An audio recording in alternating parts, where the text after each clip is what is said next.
fielder, number 40, Blaine Olmeyer. And welcome to the nightcap of this second day of the 2019 MIAA Baseball Championship here at Al Ortolani Field. I'm Shelby White. This last game, we'll see the Pittsburgh State Gorillas take on the Central Missouri Mules.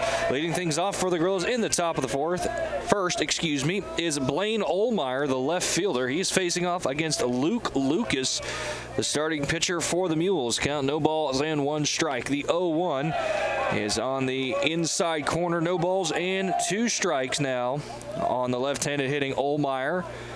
Both of these teams had raucous games last night to earn their spot here.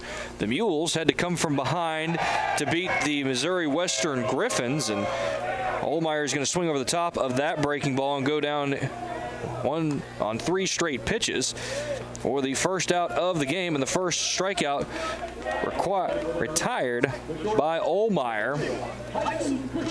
I'll bring up Tyson Cushman. As I was saying, the Mules had to beat the number 8 seeded Missouri Western Griffins last night. Cushman will ground the ball over to Taylor at first for out number 2. They beat the Griffins by a score of 5-4, having to come from behind late in the game in order to do so. Here's another look at that ground ball out. Cushman made solid contact, but playing far enough off the right field line, Taylor's able to field it and beat Cushman over to the bag. For the Gorillas, they won a wild back and forth contest against the Emporia State Hornets 5-4 last night, behind a strong pitching performance by this man at the plate right here, Alex Achterman. Achterman went 6 innings and only gave up 2 runs. But then the Hornets got 2 runs late in the contest to go up 4-3. However, Pittsburgh State would scratch back single runs in the 7th and the 8th to win 5-4. The count 1 ball and 1 strike on Achterman. The 1-1 bounces in the dirt. Ball 2. Thus far, a great day of baseball, as the first game at 9 a.m. this morning saw the aforementioned Griffins and Hornets face off. Missouri Western won that game by a score of 4-3. Ball hit deep down to left and at the wall. It's going to bounce off the top of the wall, and Achterman will end up at second base with a 2-out double. Boy, Alex Achterman hit that about as far as he could without it going out.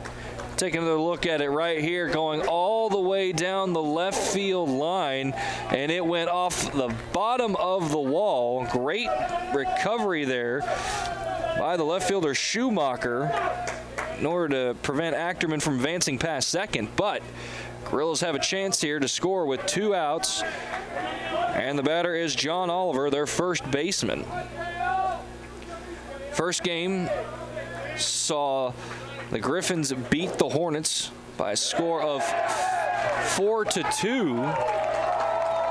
Actually, take that back. The first game was between the Lindenwood Lions and the Northwest Missouri State University Bearcats. That saw Lindenwood defeat the Bearcats by a score of 4-3 in the top of the 9th. A solo home run from Mitchell Krebs won that game. And then in the top of the 9th, Missouri Western beat Emporia State 4-2 thanks to a 3-run home run by Casey Danley. And in the afternoon game between Central Oklahoma and Missouri Southern, the 2 and 3 seeds, Central Oklahoma won that one by a score of 2-0.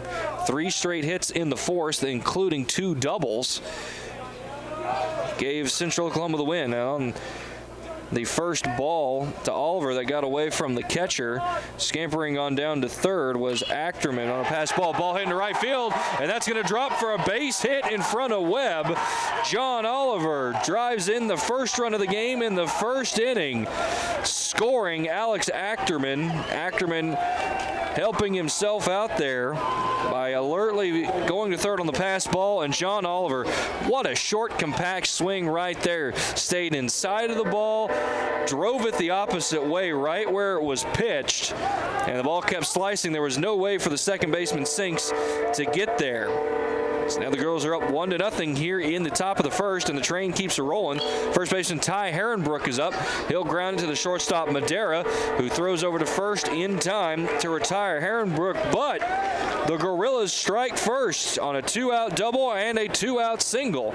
To the bottom of the first, it's Pittsburgh State 1, Central Missouri coming up back after this on the MIAA Network. These are your teams, your players, your community of fans. This is where they play, where they practice, where you cheer. At every meet, every event, every game. Your community is passionate, dedicated, supportive. You know the tension of a close game and the thrill of the win. So while you're cheering, keep an eye out for anything out of the ordinary. If you see something suspicious, say something to local authorities. We've got our heads in the game, our minds in the classroom, our hands in the community, and our feet ready for the world. We're a part of the NCAA Division II experience. Using our skills at our universities and in our communities. I chose the MIAA. I chose the MIAA. MIAA, the spirit of our communities. Bottom of the first, the Pittsburgh State Gorillas draw first blood thanks to a couple of clutch 2-outs hits, one by the designated hitter Alex Achterman and the other by John Oliver, the third baseman. That'll put them up 1-0 as they take on the top seed in this tournament, Central Missouri Mules. On the mound, left-handed pitcher Brad Kinsley for the Gorillas, a 3.62 ERA and 77 innings of work. He has 7 wins and 2 losses on the season. Does suffer from some control problems as he has walked 42 batters as well as hit 12 and thrown 8 wild pitches. Leading things off for Central Missouri will be Mason Janvrin, the center fielder. Had a shot there. Tyson Cushman, the shortstop and captain of this team. Kingsley will get the sign from his catcher, Caleb Cox. Bunt laid down, and it'll be picked up by Kingsley, but there's no chance for him to go to first for the out. A beautiful bunt by Mason Janvrin there. Dropped the bat late, so it caught Kinsley as well as the third baseman Oliver by surprise, and it was right in the Bermuda Triangle to where it would have been hard for anyone to really field it and make a strong throw to first. Oliver might have been able to have a little easier time as he's a right-hander, but still would have been a very tough play, so it's a leadoff single for Janvrin.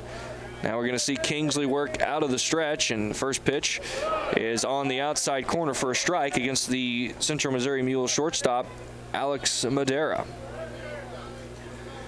Madera yesterday against the Griffins made 2 costly errors that had Missouri Western up early in the game. Pickoff throw over to first, and back standing is Janvrin.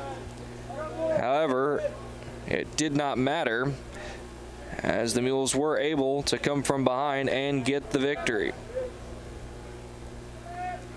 The 0-1 pitch fouled into the netting between home and the first base dugout, which is serving as the home dugout tonight. Normally the home dugout is on the third base side, but as it is at Al Ortolani Field, this 2019 MIAA Baseball Championship Tournament, third base will still be reserved for the Gorillas, even though they are the visitors. The 0-2 soared into right field. Going out is the second baseman, Reisner, and he's able to make the catch on the run. There was a lot of people going after. You had Reisner, Cushman, the shortstop, as well as the center fielder, Pittman. Cushman made the catch, and then Alertly going over to cover second was the third baseman, Oliver, in order to prevent a cheap tag up and advancement by Janvrin. So there's one out and a runner on first for the Mules, and the batter is the right fielder, Eric Webb.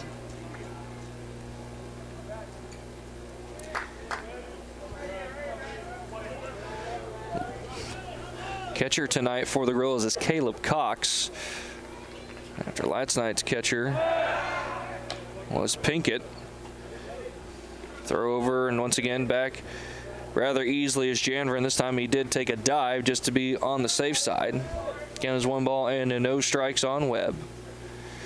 Harrison Schnurbush on deck for the Mules if the Gorillas do not turn double play, and another throw over. Another dive back in by Janvrin, and interestingly, Janvrin's still wearing his elbow pad that he had whenever he was batting. That is on his inside arm if he does head-first slides. So that might be the part of the reason that he does it. The 1-0 fouled straight back into the netting. And you could see right there was a fan who jerked out of the way thinking it was going to hit her, even though the mesh net was there.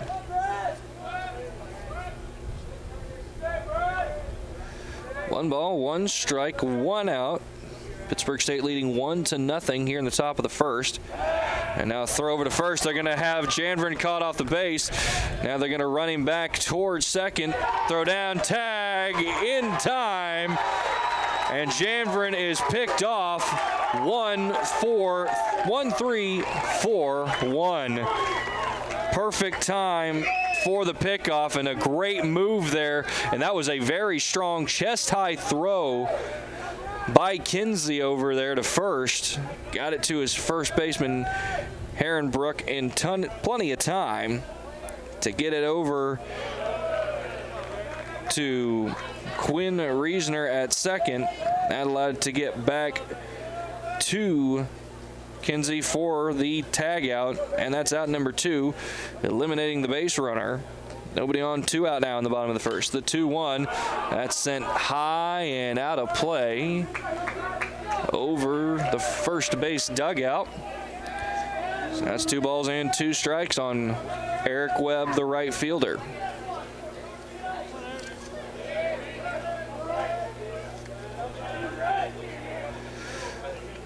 Cox will flash the sign, the wind and the deal. Just a bit inside, ball 3. Webb did a little bit of a flinch turning in. Might have sold that being a little closer to him than it actually was. I'll run the count full. The 3-2, that will hit Webb. So Webb earns his way on base the hard way, getting drilled for ball 4. And I did mention that Ben Kinsey has a little bit of control issues sometimes. That is, he hit 12 batters coming into tonight. Excuse me, 13 batters coming into tonight, and there it is on the replay. Kind of a glancing blow on the hip of Webb, but still enough that it could leave a mark. Harrison Schnurbush will line one down the line past the third baseman Oliver into the corner. It is picked up there by the left fielder, and not in time is the relay throw. Getting it in left was Ohlmeyer. It was a strong set of relays, but Cox, it was a low throw. He had to block it. Then he went to make the tag, and they say he missed. Here's the replay. You can see Cox lose the mask, blocks the ball, reach around, can't really tell if it got him there, then diving onto the base and getting contributed for the run was Webb. And now the Gorillas head coach out there arguing about the call and asking for at least a conference, and now there will be one. Currently, as it stands, it's a double for Harrison Schnurbush. Here's another look at it, and it's still hard to tell from that angle if Caleb Cox tagged Eric Webb on the back as Webb was trying to go around the throw. You can kind of see there's the reach for it. Might have grazed his jersey just a little bit, running right down the numbers, but couldn't quite see for sure if that was the case. So now the officials are gathering up, and they're going to say that Webb is indeed safe at home. And the hit by pitch of Eric Webb is immediately paying dividends for the Mules as he comes around to score on the double by Harrison Schnurbush. That is going to bring up Michael Sinks, second baseman for Central Missouri. The runner at second is Schnurbush. He'll be able to take a much bigger lead as Kinsey is a left-handed pitcher. Check swing, bouncing in front of the plate. Going to go over to first, picked up and bobbled by Kinsey. No one's at home. And that right there is frustration boiling over on the face of Kinsey, as that ball had a lot of backspin. If you watch on the check swing here, it bounced way up in the air. Cox was calling to let it go, and if Kinsey lets that go, that probably rolls foul. As it is, he touches it, and it's an infield single for Sinks. Runners at the corners with only 2 outs, so they can get out of this with minimal damage, but it's going to be tough. That brings up the first baseman, Cole Taylor. Taylor watches strike one catch the outside corner.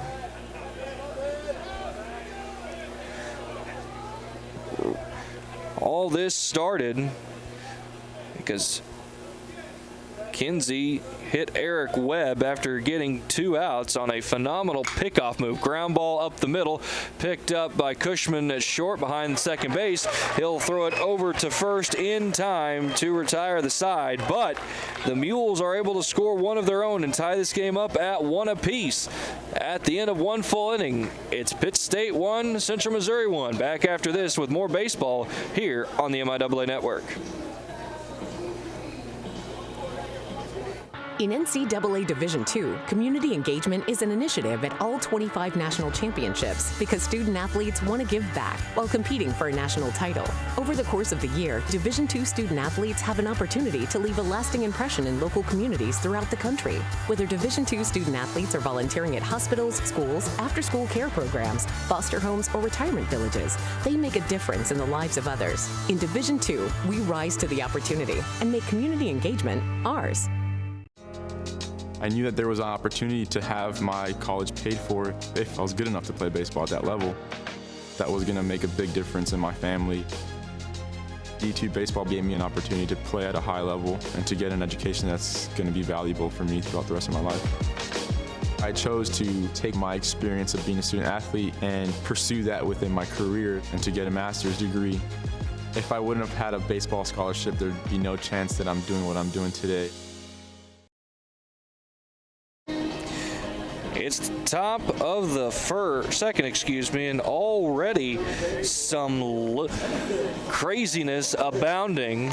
Still going at it with one of the umpires is Pitt State head coach Bob Fornelli, arguing about the fact that Cox tagged Webb as he tried to slide. He also could be pleading the case that Webb went out of the baseline to try and slide around the tag. Leading things off for the Gorillas in the top of the second is the right fielder, Chaz Burgess. He watches strike one go through the zone against the right-handed throwing Luke Lucas. Lucas will throw a two-seam fastball that tails away out of the zone, evening things up at 1 ball and 1 strike.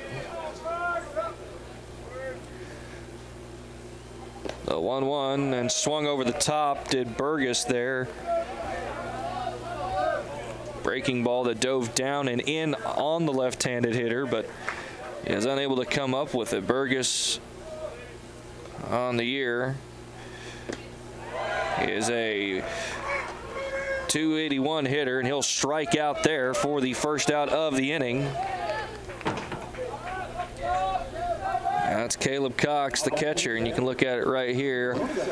Just swings right over the top of that breaking ball, just like the pitch before it. And he comes up empty. That will be Caleb Cox, the catcher. The pitch on the outside corner, strike one.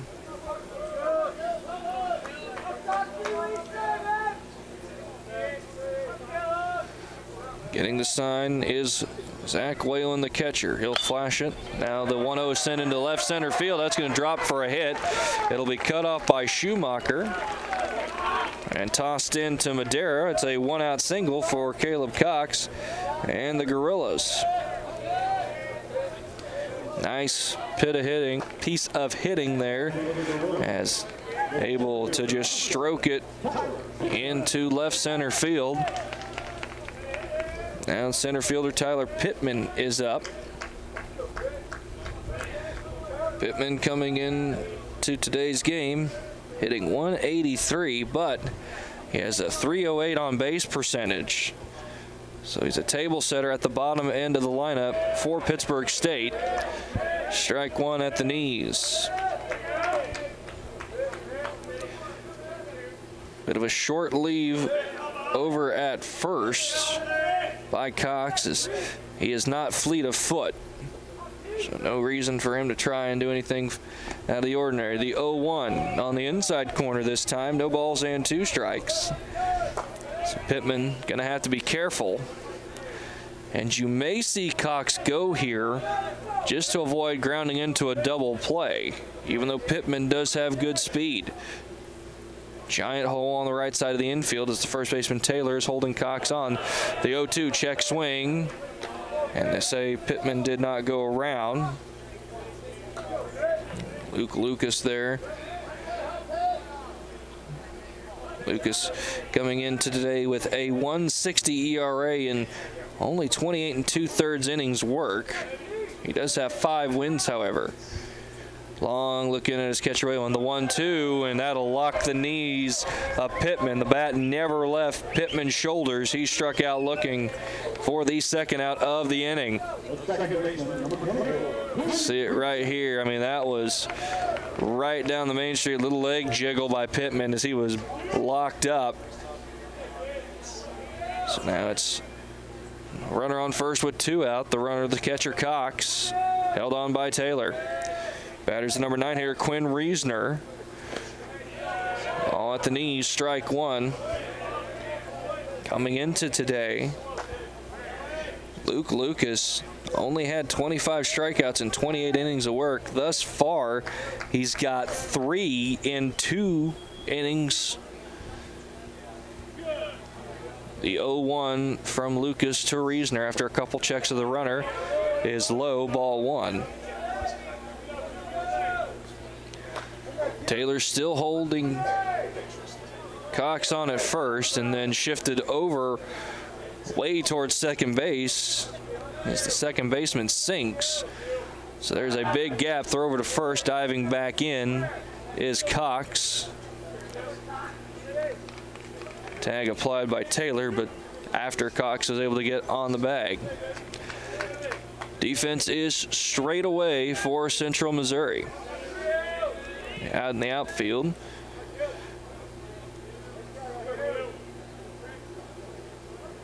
Check of the runner Cox a couple times by Lucas, and then he'll swing, and the butt is thrown out of the hands of Reesner. Ended up hitting the bricks that make up the backstop, and here it is again. And thankfully it went at a backwards angle as opposed to directly behind him and hitting the catcher Whalen, or sideways and went flying into the Gorilla dugout. As it is, it makes the count 1 ball and 2 strikes. Here's the pitch on the outside corner, strike 3, back-to-back strikeouts looking by Lucas to end the inning. And the Gorillas get a single with 1 out, but they don't advance the runner. At the end of inning and a half, it's 1-1 between the Gorillas and the Mules. Back after this on the MIAA Network. My path to a college degree would have been completely different had I not run Division II cross country for the University of Mount Olive. Having an athletic and academic scholarship was key for my success. Our coaches were really helpful with balancing out my academics and athletics. I decided to attend graduate school because I wanted to become an athletic director. Receiving the postgraduate scholarship through the NCAA provided me with the flexibility to choose the school that I wanted. So now I know that I can accomplish any goal that I set for myself.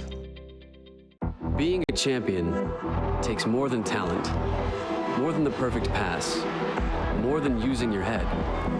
Being a champion takes the spirit to always push harder, the ability to overcome any hurdle, and the fire to be the best. Welcome to Division II, where the pursuit is yours to create. And the question isn't, can you do it? It's, will you?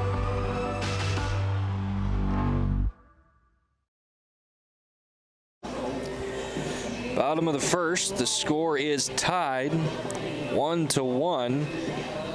Both teams scoring in the first inning, but not much happening after that. Coming out for his second inning of work is Brad Kinsey. Kinsey will face off against Joel Schumacher, the left fielder for Central Missouri. It's a lefty-on-lefty matchup.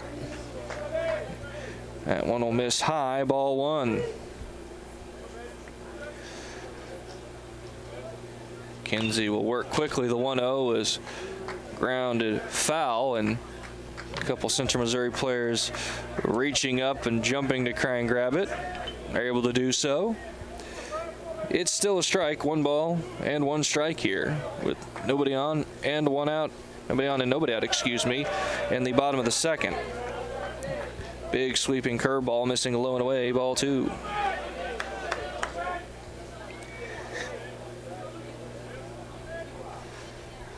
The 2-1, that'll nab the outside corner. A much tighter break with that off-speed pitch. Able to keep it in the zone. After Schumacher, it'll be the designated hitter Donovan Ditto. The 2-2. Sent into left center field, going back Pittman and Olmeyer, and Pittman will make the catch on the run for out number 1. Fly out to left center field for Schumacher. And a nice job bouncing back after the rough middle portion of the first inning to get the first batter out that he faces here in the second.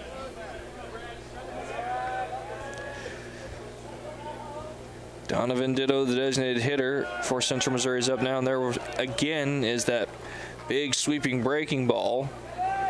But it will fall low and in, ball 1. Ditto a .319 hitter on the year. Watch a strike 1 passing by.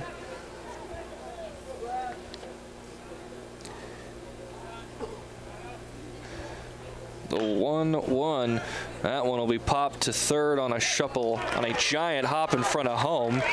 Where it's grabbed by Oliver and then slung over to first for out number 2. And this right here is where Kinsey ran into some trouble in the first inning. He got 2 pretty quick ones, but then drilled the next batter.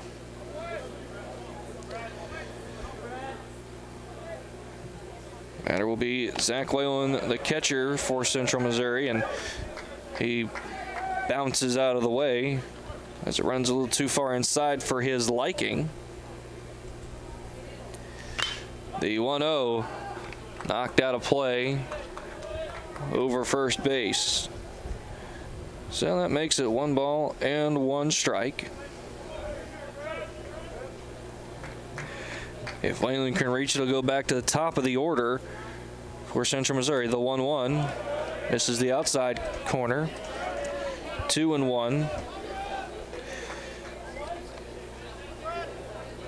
Command issues rearing their head at the moment for Kinsey. The 1-1 will be yanked foul. Already he has hit a batter and thrown and missed the strike zone by a wide margin with a few pitches. The 1-2 sent deep and left. Allmeyer will drift under it, pinch it with two hands, and that will do it for the Mules in the bottom of the second. 1-2-3 goes Central Missouri to the top of the third. The score is still tied, 1-1.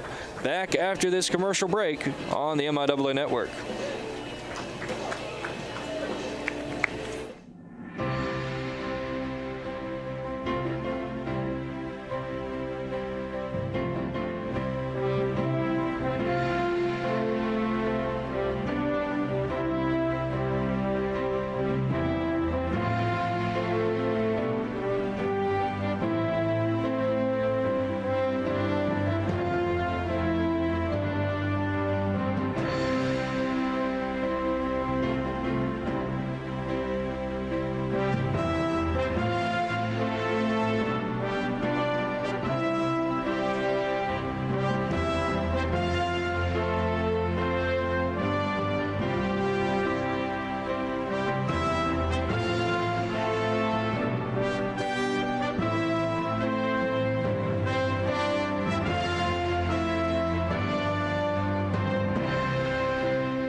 One to one here in the top of the third.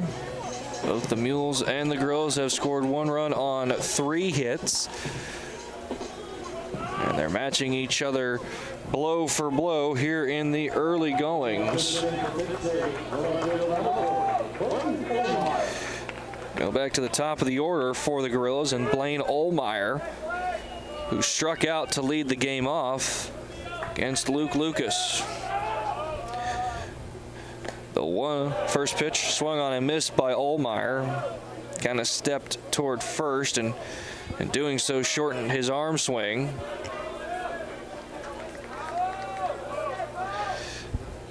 The 0-1. That one will catch the outside corner, and Allmeyer once again finds himself down in the count. No balls and 2 strikes. He went down on 3 quick ones back in the first.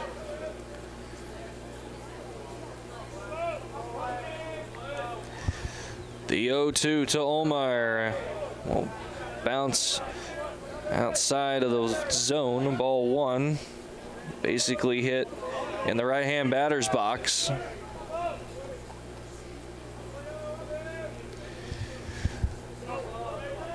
Lucas gets the sign from his catcher Whalen. Winds and deals, and that one's a 2-seam fastball that'll work its way back on the inside corner, and Allmeyer goes down looking. Strikes out for the second time this game. That's the 5th strikeout registered by Lucas today. Tyson Cushman steps up now. He grounded out to first in the first inning, and he will watch strike 1 go by.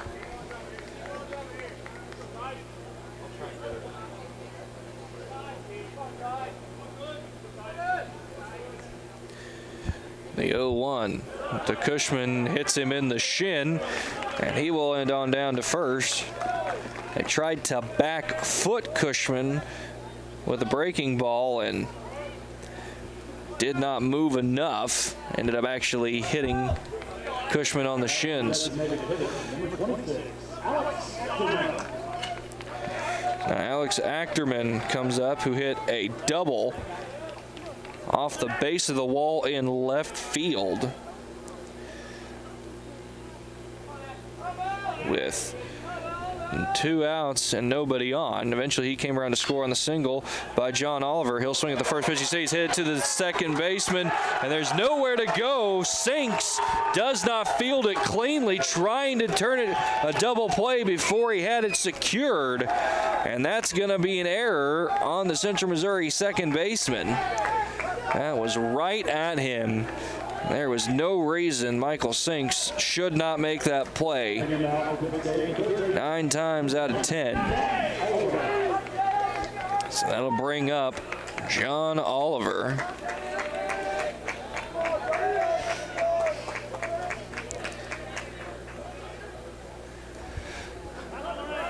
Runners on first and second for the girls with less than 2 outs.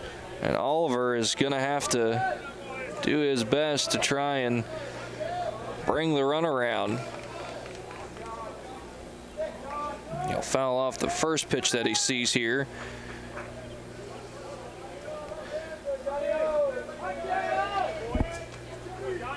No balls and 1 strike with 1 out. The 0-1, low and away, ball 1. Runner at second, Cushman. Runner at first is Achterman. Now Whalen will call time and talk with his pitcher to give him a bit of a breather. Central Missouri wearing their black uniform tops with the red CM outlined in white on their left breast, and the numerals are also red with white outlining. White pants and black stockings complete the combo. The 1-1 missing low, 2 balls and 1 strike. On deck is Ty Herrenbrook for the Gorillas. Oliver looking for another hit here to give the Gorillas the lead. The 2-1, that's grounded through the middle into center field. Rounding third to me, sent home is Cushman. He'll get there standing up. The Gorillas have a 2-1 lead. John Oliver in the early goings, the clutch hitter for the Gorillas today. Both of his singles have driven in a run. It was Achterman in the first and Cushman here. Gorillas are now up 2-1. Advancing to second was Achterman. Ty Herrenbrook is up now. Herrenbrook grounded out to third to end the first inning.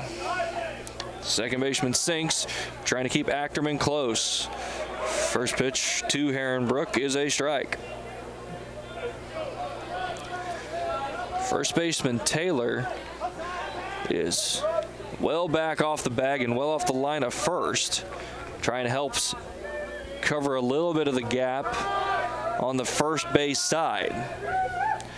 The 0-1, Herrenbrook will line it down the right field line. It's going to bounce in front of the right fielder Webb. He cuts it up before it gets in line. Cut off by the first baseman Taylor, but coming to score from second is Achterman, and going first to third is Oliver. The Gorillas have reeled off 4 straight hits if you include the error, and I lead now by a score of 3-1 here in the top of the third. Chaz Burgess now the batter. What a masterful stroke of hitting by Herrenbrook there.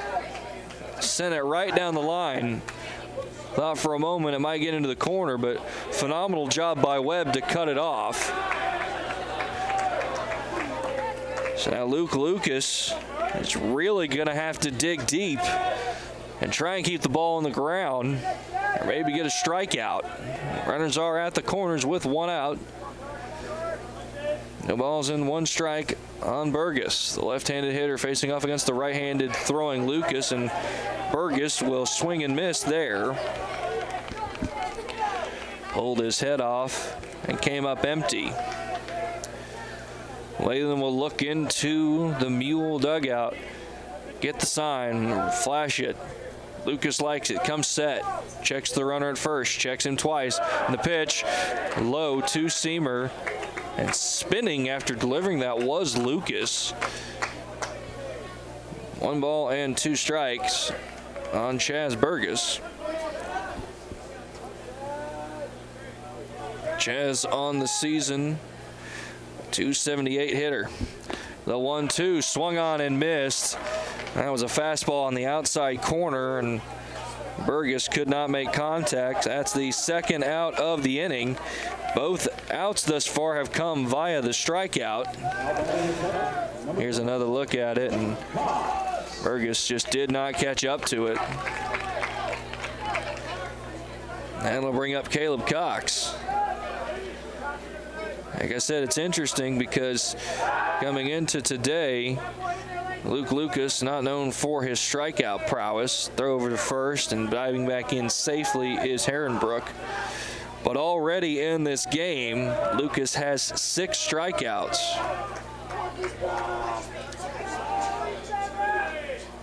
Caleb Cox, the catcher, singled in his first at-bat, and he'll ground it to the third baseman Schnurbush, and Schnurbush gets it over to first in time for the out, and there's more argument on the mound because they're saying that they thought it hit, oh boy, and I think they've got a complaint there, as they are saying that they thought it hit the catcher Cox's foot while he was in the box, and but when you look at that replay, it absolutely looked like it hit Cox's foot. And they're bringing it together for another conference. And I'm telling you, if we can look at that replay again, there is not a doubt in my mind. You kind of miss it there, but you see the way that Cox stumbles there. That is exactly what you do when it hits you off your foot. You slow it down. Hard to see there as our cameras are not super fast where you can see like 60,000 frames a second, but it clearly hit the top of Cox's foot there. Home plate umpire said nothing, and they're going to say that it is indeed a ground out third to first to end the top of the third. And so with that, we will go to the bottom of the third, the score being 3-1 Pittsburgh State over Central Missouri. Back after this with more baseball here on the MIAA Network. Label me. You know you want to. Don't be shy. You do it behind my back. So say it to my face. You don't know me. You know what I am? I'm a pitcher. I'm a striker. I'm a point guard. I'm a linebacker. I'm a setter. Shortstop. High jumper. Wrestler. Defender. Goalie. Student. Student athletes. That's who we are.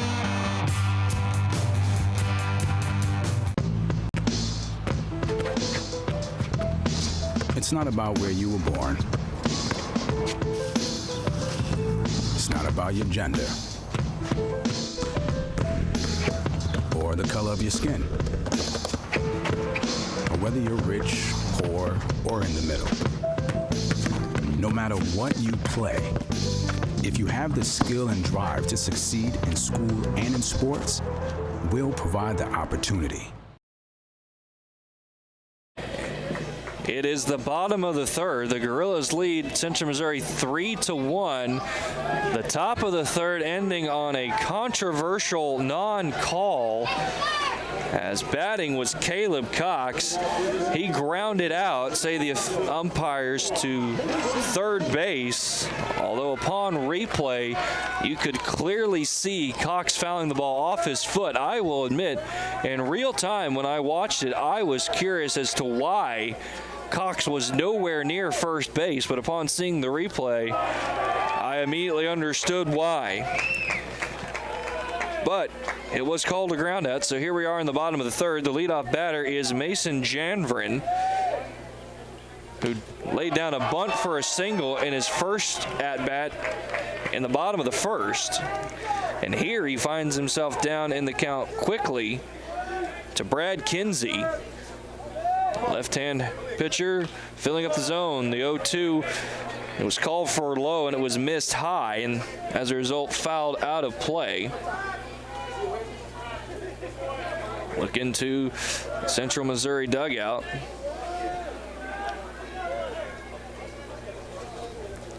The 0-2 again on the way from Kinsey on the inside corner, and Janvrin can't pull the trigger. He goes down looking, strike three. First out of the inning and the first strikeout of the night for Kinsey, and Janvrin knew it. He was walking over right away. So now Alex Madera is up, taking his second at-bat against the 6'1" senior out of Norman, Oklahoma. He'll watch ball one go by. Defense straight away for the Gorillas against Madera. The 1-0, and Madera will swing over the top of a breaking ball. 1 ball, 1 strike.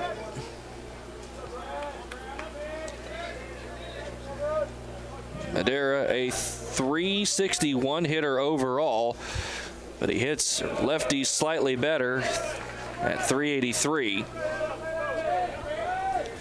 Trying to get Madera to swing over the same pitch that he missed prior.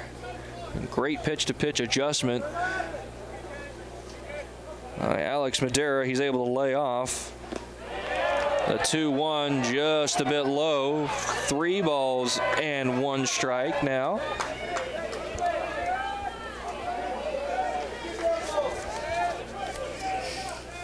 The 3-1 incoming. That's low. Oh, it catches the bottom of the strike zone. And count now full, 3 balls and 2 strikes on the 5'10" junior infielder from Williamstad, Corozal. The 3-2 sent into center field. Drifting over is Pittman, and he'll grab it for out number 2. 2 up and 2 down here in the bottom of the 3rd. Madera able to put a bat on it, but got underneath it, so it was an easy routine fly ball to center for Pittman. That'll bring up Eric Webb, who scored the only run for Central Missouri thus far as a result of being hit by a pitch back in the 1st inning.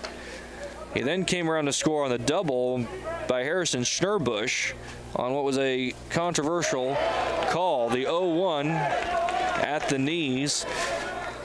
No balls and 2 strikes, and with how these umpires have done, they are friends with neither side tonight.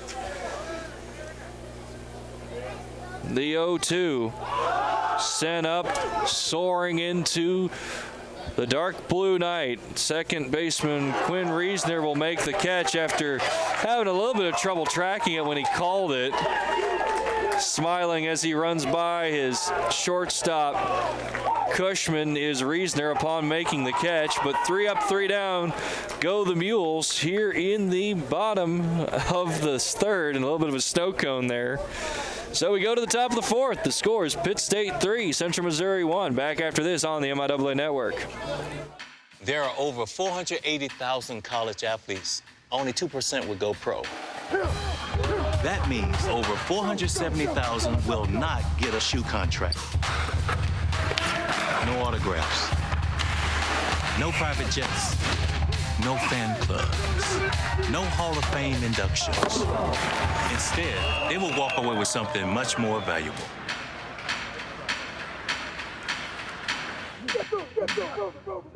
Hasty Awards has been proud to be the official award supplier to the MIAA for 7 years, and we're happy to supply you and your organization with all your award needs.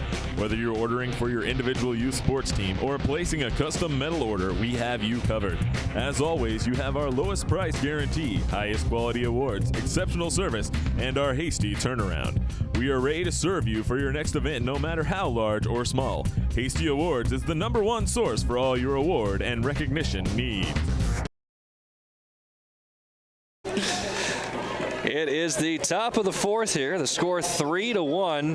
Pittsburgh State leading Central Missouri, the number 4 seed atop the number 1 seed. And the first batter up is the center fielder Tyler Pittman. He'll be followed by Quinn Reesner and Blaine Ohlmeyer. Pittman will foul off the first pitch that he sees to the home plate side of the Pitt State dugout. Rather fitting that Pittman and Reesner are the first 2 up, considering they got the last 2 outs in the bottom of the 3rd. Meanwhile, coming out for inning number 4 of his is Luke Lucas. The 0-1 bouncing into the glove of the catcher Whalen.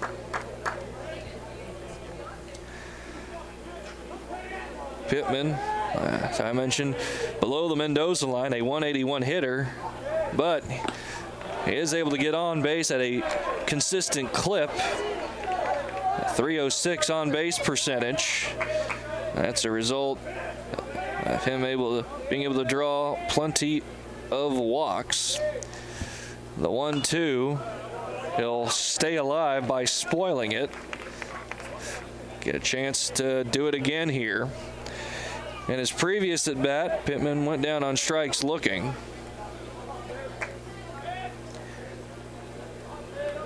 Despite the fact that Pittman is overall hitting below the Mendoza line, when he's a leadoff batter, he does slightly better, hitting at 217. The 1-2 outside, 2-2. And that comes as a result of him trying to do what he can to get on. The 2-2. Low check swing. They'll peel down to first. And the first base umpire says that Pittman did not go around, so that will have the count go full. 3 balls and 2 strikes. Very little breeze here tonight. Stark contrast to how it's been the last 2 days. The 3-2, fouled away. Again, Pittman doing just enough to a pitch that's nearby, able to spoil it. Luke Lucas nearing 50 pitches just here in the 4th inning. The 3-2. Grounded up the middle. It's fielded by the shortstop Madera. Over to first in time. Pittman made it very close. Wow. He was absolutely booking it down the first base line, but was retired bang bang over there. Madera went down to his knee in order to make sure that he had it, and then made a very strong throw to cut down Pittman by a half step. I'll bring up Quinn Reesner.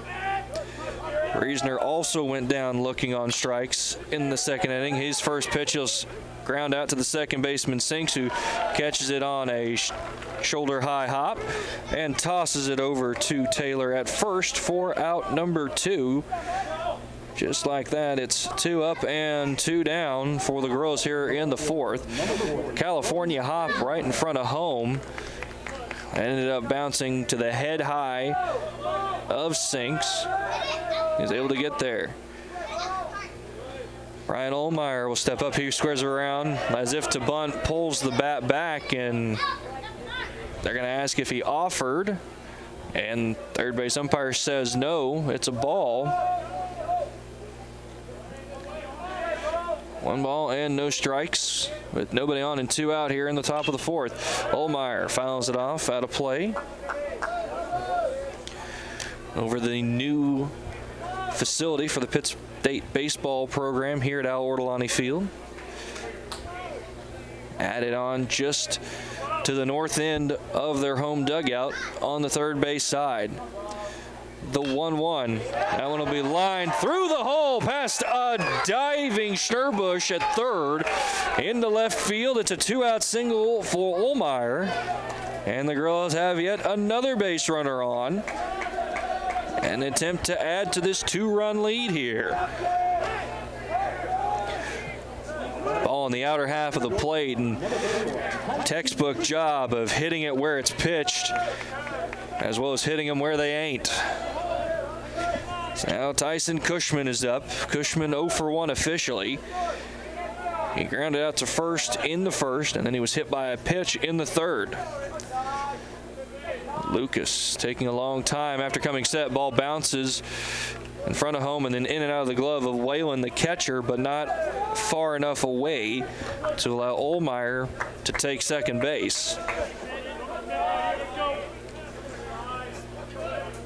Winner of this game will play at 12:30 tomorrow. The first pitch, the 1-0 pitch, grounded to short. Madera goes over to first and will get it there in front of Cushman for out number 3. So a 2-out single comes to naught. To the bottom of the 4th, the score is Pitt State 3, Central Missouri 1. Back after this break with more of the 2019 MIAA Baseball Championship here from Pittsburgh, Kansas.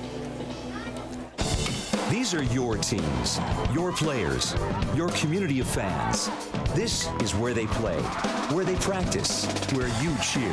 At every meet, every event, every game. Your community is passionate, dedicated, supportive. You know the tension of a close game and the thrill of the win. So while you're cheering, keep an eye out for anything out of the ordinary. If you see something suspicious, say something to local authorities. We've got our heads in the game, Our minds in the classroom, our hands in the community, and our feet ready for the world. We're a part of the NCAA Division II experience. Using our skills at our universities and in our communities. I chose the MIAA. I chose the MIAA. MIAA, the spirit of our communities. These are your team. It is the bottom of the fourth. The score is still 3-1. Pittsburgh State. Brad Kinsey on the hill. Start his fourth inning of work, and he will face off against Harrison Schnurbush to begin this bottom half of the fourth. And he'll blow a strike right by the right-hand hitting third baseman. Schnurbush, 6-foot redshirt sophomore out of Lee Summit, Missouri. Having a far travel to get to Warrensburg, only about an hour and a half, 2 hours east. No balls and 2 strikes now. On Schnurbush, the 0-2 is sent down the line and out of play over the first base dugout. In between innings, a whole pack of mules went running down to their bullpen, and about 4 of them are up and doing some stretches and calisthenics, and now another 0-2 pitch is going to be fouled out of play. This one nearly hitting a kid picking up the first foul ball that went over the dugout of the Mules. They're going to play catch with it, not return them. Don't blame you. Keep the balls. No balls and 2 strikes. Kinsey's pitch grounded to Cushman at short. Throw, high throw, and it pulls the first baseman Herrenbrook off the bag. That's going to be an error on Cushman. That was a sharply hit ball to Tyson Cushman in the hole at shortstop, and I mean, he was able to field it cleanly on a couple hops at his knees, and he just airmailed the throw over to first. It was a great job leaping up by Herrenbrook to make sure it didn't go flying into Central Missouri's dugout. But you can't commit errors like that against a team that is the caliber of Central Missouri. They will make you pay. Brad Kinsey thought he was on the same page with his catcher, decided he wasn't, so he steps off and gets back on there. Now the first pitch to Michael Sinks is in there for a strike.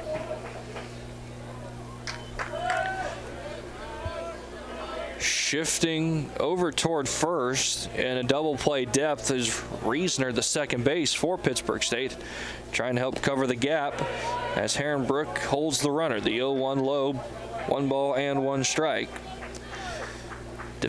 In the outfield, straight away, third baseman Oliver stepping a dive off the line and a step behind the baseline. The 1-1 check swing, and they're going to say that Sinks went around.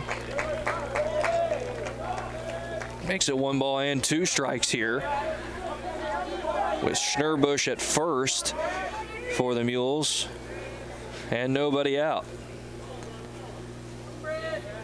Red Kingsley will come set. Check Schnurbush at first and deal. Hang the K backwards on Sinks. That inside strike has been there all night on both sides. Stepped like he was going to swing, did Sinks. Did not. Initially couldn't believe it. Hung his head, but that's all that he was going to do as far as protesting that strikeout call. So there's 1 out and a runner on first. There's going to be Cole Taylor, the first baseman.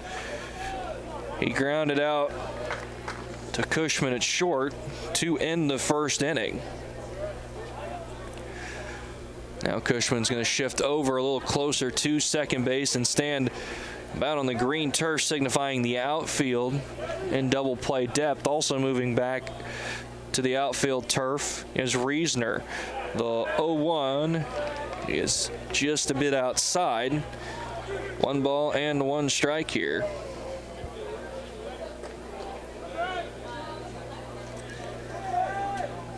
Very short lead over there at first by Schnurbush.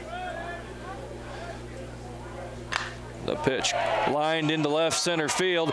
Pittman on his horse trying to cut it off. He's going to slide, knocks it down. Being waved around third and heading for home is Schnurbush, and they're going to hold off. It's an RBI double by Cole Taylor, scoring Harrison Schnurbush from first. That makes it 3-2, Pitt State over Central Missouri. Very compact swing there, and he hit it in the gap. As playing him to pull was Pittman. Pittman had to run a long way, but a phenomenal sliding stop, and then able to get it in quick to his shortstop Cushman, and Cushman was all ready to throw home, but heard his teammates yelling for him to not to, so he held on to it. That's the right call, as it will leave Cole Taylor at second as opposed to possibly giving him third. Batter now is going to be Josh Schumacher. Schumacher will foul off the first pitch out of play. And you can see Taylor looking to his coach at third to get the sign. Cushman is behind Taylor, trying to keep him close to the bag, as normally he can keep a bigger lead against the left-hander on the mound. The 0-1 is a slider, goes through the heart of the plate. No balls and 2 strikes now, with a runner on second and 1 out here in the bottom of the fourth. Pittsburgh State leading Central Missouri 3-2.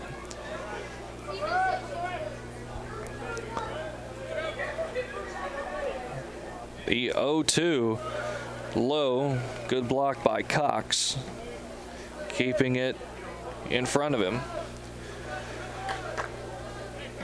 Loser of this game, as I said, will play Missouri Western tomorrow at 4 p.m.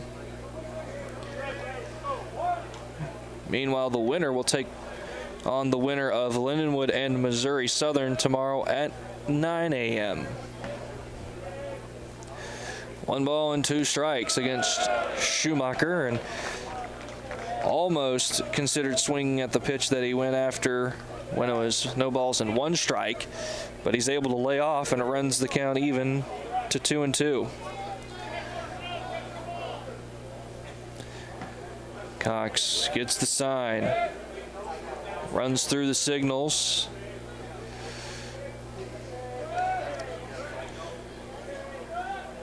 Pitch from Kinsey, low and away.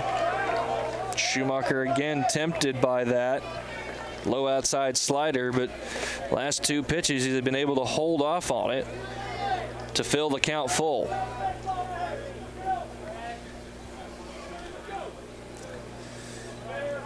Three balls, 2 strikes, 1 on, 1 out, and the pitch just on the outside corner, and you can see Cushman's reaction there. He thought that had it, but it was just a bit outside. That will put runners at first and second with 1 out for the designated hitter, Donovan Ditto. Ditto today has grounded out to third. On the season, Ditto is a .316 hitter. Interestingly, got a bit of reverse splits, and he hits left-handed pitching worse than right-handed pitching. He's only a .217 hitter against lefties, while he hits .341 against righties. First pitch is a curveball on the outside corner, strike 1.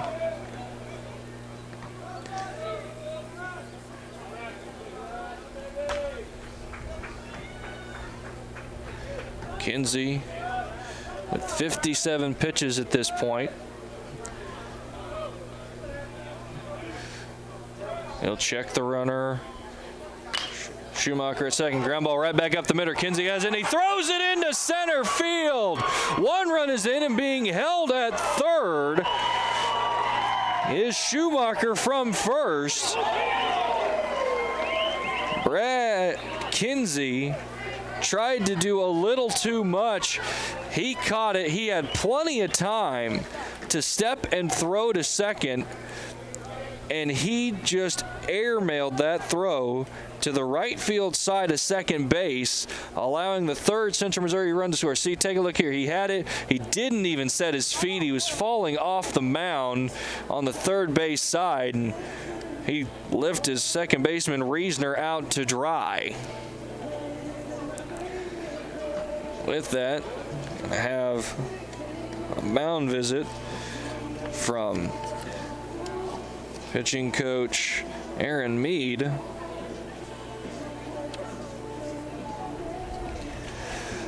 So they'll try to have Kinsey calm down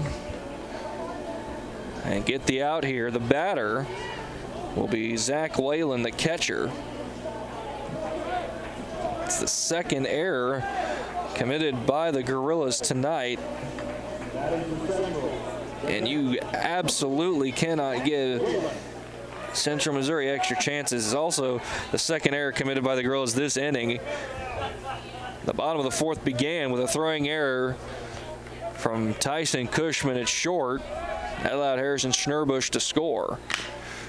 Ground ball to third, over to second, and they're going to say he is out. One run will score. John Oliver was able to field it at third and then threw it toward the center field side of second. Great job by Reisner to come off the bag, grab it, and then spin around and slap second base to retire Ditto. But coming in to score from third is Schumacher, so Central Missouri now has a 4-3 lead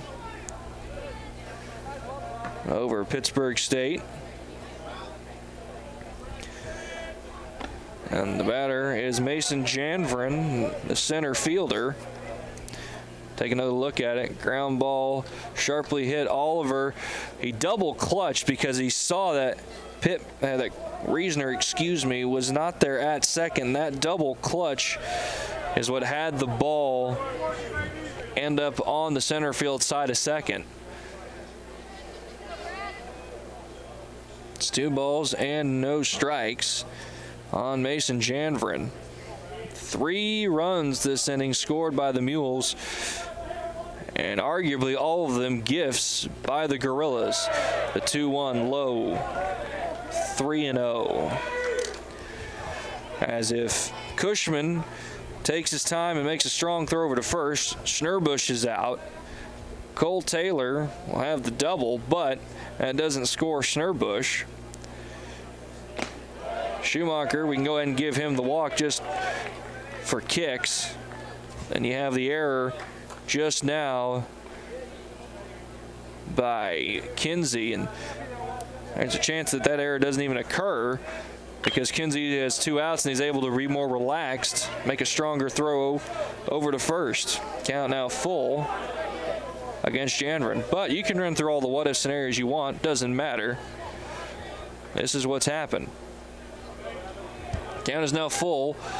3 balls, 2 strikes, 2 outs. Once Kinsey commits home, and he does, the runner at first takes off. Swing and a miss. Janvrin way too aggressive in this situation, seeing that Kinsey has had some throwing issues, not just at the plate, but also out in the field. Chases a high outside fastball and comes up empty. So, to the top of the 5th, the score is now Central Missouri 4, Pitt State 3. Back after this with more baseball here on the MIAA Network. My path to a college degree would have been completely different had I not run Division II cross country for the University of Mount Olive. Having an athletic and academic scholarship was key for my success. Our coaches were really helpful with balancing out my academics and athletics. I decided to attend graduate school because I wanted to become an athletic director. Receiving the postgraduate scholarship through the NCAA provided me with the flexibility to choose the school that I wanted. So now I know that I can accomplish any goal that I set for myself.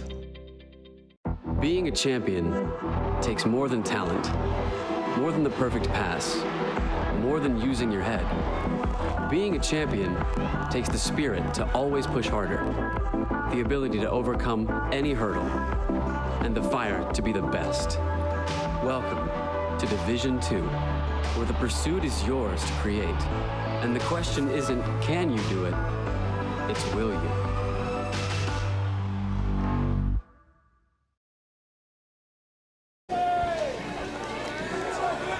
4-3, Central Missouri leads Pittsburgh State. They scored 3 runs on 1 hit in the bottom of the 4th to take this 4-3 lead. They were aided by 2 costly Pitt State errors. Now the batter is going to be Alex Achterman, watching a 12-6 curveball. Drops straight down above his foot, ball 1. Facing off against Luke Lucas here in the top of the 5th. Trying to get something going for the girls. The 1-0. That's another fastball that'll bounce into the glove of the catcher, Whalen. It's 2 balls and no strikes.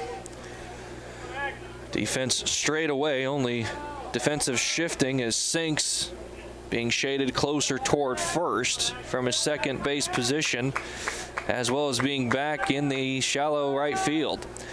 The 2-0 at the knees, strike 1. First baseman Taylor is on the dirt, hugging the first base line. The 2-1 outside, 3-1. After Achterman, it'll be John Oliver and Ty Herrenbrook.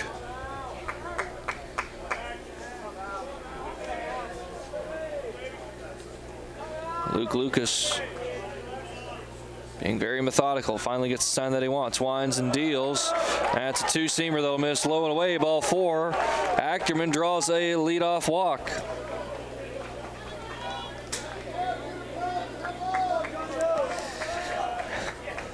So now that's going to bring up John Oliver, who thus far tonight is the stalwart offensively for the Gorillas. He is 2 for 2 with 2 singles, but he's driven in 3 runs.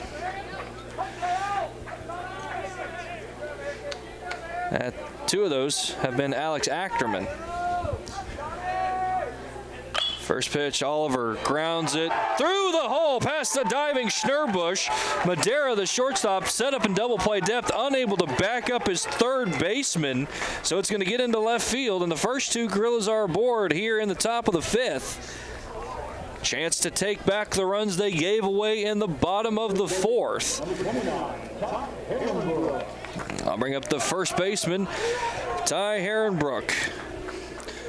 He's your number 5 hitter, but now is a time where if he can do it, a bunt might not be the worst thing in the world.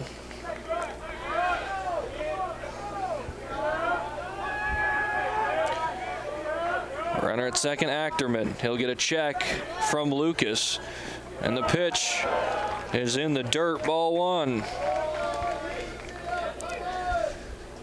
Luke Lucas thrown 62 pitches at this juncture. Coming into the year, he's only walked 9, and very much a controlled pitcher.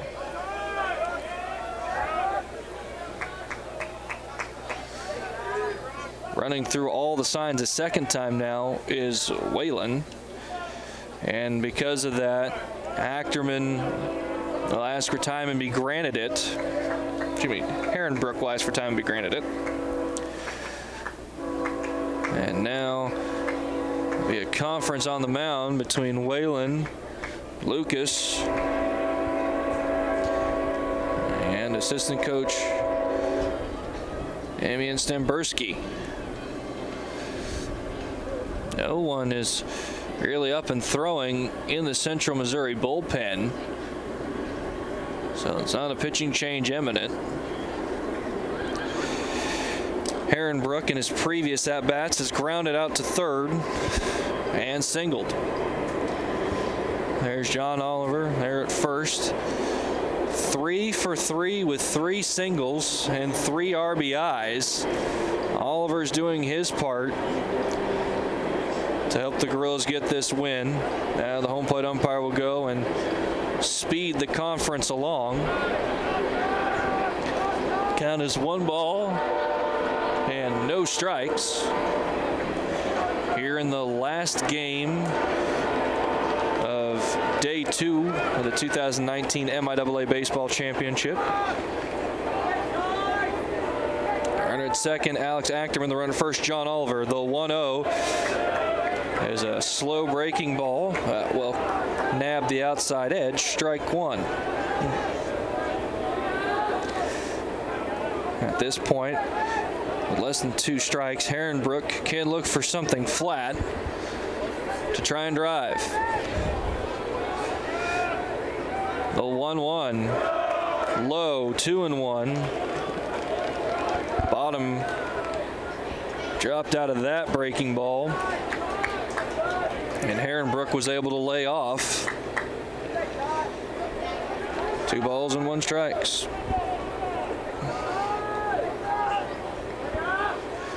Check Ackerman at second.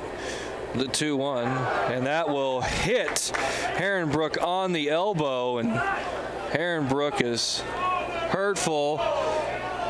No, they're calling it a foul ball. They're calling that a foul ball. I could have sworn that hit the elbow of Herrenbrook. Here's another look at it, and that clearly hits Herrenbrook's elbow. There is no reason for a reaction like that if it hits the bat. I mean, that is clearly hitting the top of his elbow, and that's in dangerous territory of fracturing the elbow to where Herrenbrook is out for the rest of the year. So with that being called a foul ball, it's 2 balls and 2 strikes. The only reason I can think they call that a foul ball is if they're saying that Herrenbrook was hanging over the plate in the strike zone, but based on where he's set up in the box from my vantage point, that wasn't even close. So the count now is 2-2 with nobody out. The pitch, and that one is on the just inside, runs the count full. 3 balls and 2 strikes. Herrenbrook turned like he thought he was going to be rung up, and now he'll take a deep breath, compose himself, dig back in the right-hand batter's box.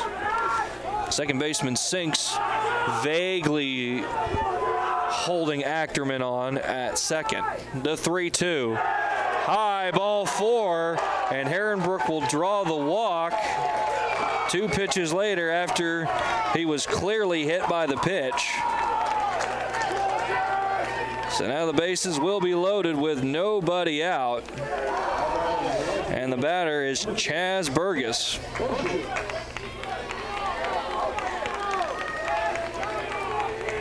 Burgess, a left-hand hitter. Tonight, he is struck out twice, both times swinging. On the season, when the bases are loaded, Chaz Burgess is a .375 hitter.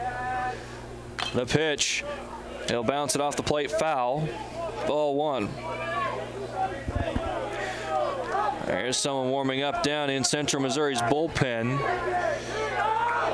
It appears to be Luke Mercer, a 5'10" senior from Tipton, Missouri.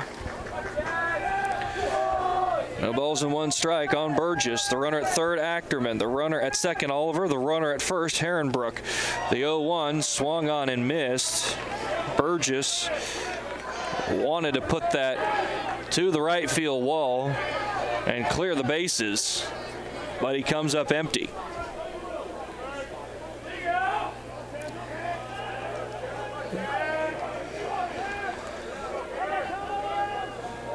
No balls and 2 strikes. And the pitch from Lucas to Burgess is low, ball 1.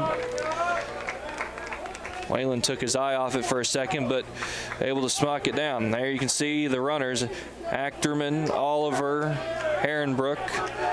Bases being loaded, and the infield being brought about halfway in for Central Missouri. Even though they are up 4-3, they want to try and limit what the girls can score here. A huge change in momentum hanging in the balance at this juncture. Whenever Lucas couldn't get on the same page with his catcher Whalen, he'll step off the rubber. Now let's get back on it. Have the count 1 ball, 2 strikes. The pitch. That's grounded towards short. Madera has it. He's going to go to second for 1. Over to first. Not in time. Beating out the ground ball to short is Burgess. So it's a 6-4 fielder's choice, and coming in to score is Achterman. Going to third is Oliver. Take another look at it. That was well to the right of Madera. Great job for him to get over there, and then an off-balance throw that was on target to second base. Good job by Alex Madera there. But the game is tied back up at 4-4. And now I believe we're going to have a pitching change. As head coach Kyle Crooks is coming out, and there is indeed going to be a pitching change with the score tied 4-4 with 1 out here in the top of the 5th. Luke Lucas's night is done, and coming in is going to be Luke Mercer, the senior from Tipton, Missouri. So we'll step aside for this pitching change for a quick break, and we'll come back with a continuation of the 2019 MIAA baseball tournament here in Pittsburgh, Kansas.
Luke Mercer will be the new pitcher for the Mules here in the top of the 5th. The Gorillas tied it up 4-4. 1 inning after Central Missouri taking a 4-3 lead.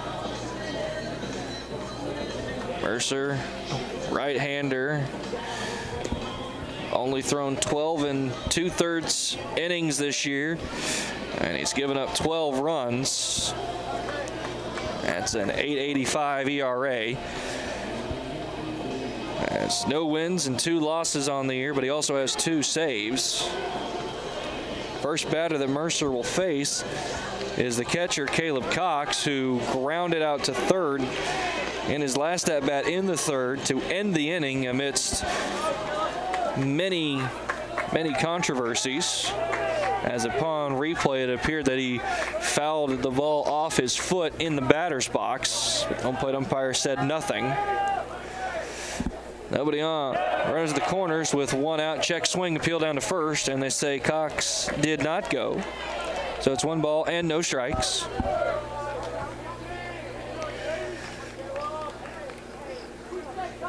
Runner at third is Oliver. The runner at first is Burgess. The 1-0, low, 2-0.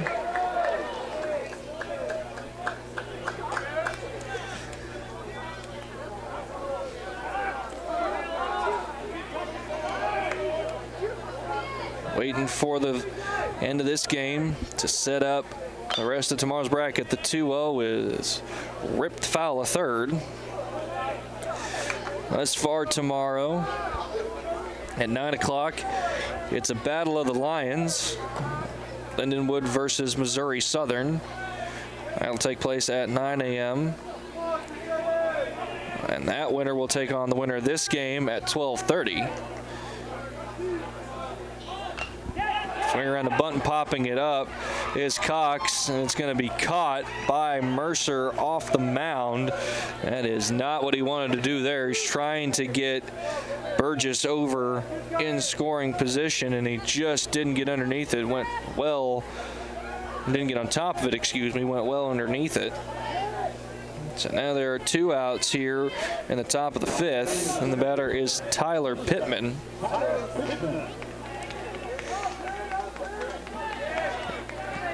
After that, at 4 p.m., it'll be the loser of this game taking on Missouri Western. And whoever wins that contest will take on Central Oklahoma at 7:30. Pittman watches a curveball paint the outside corner.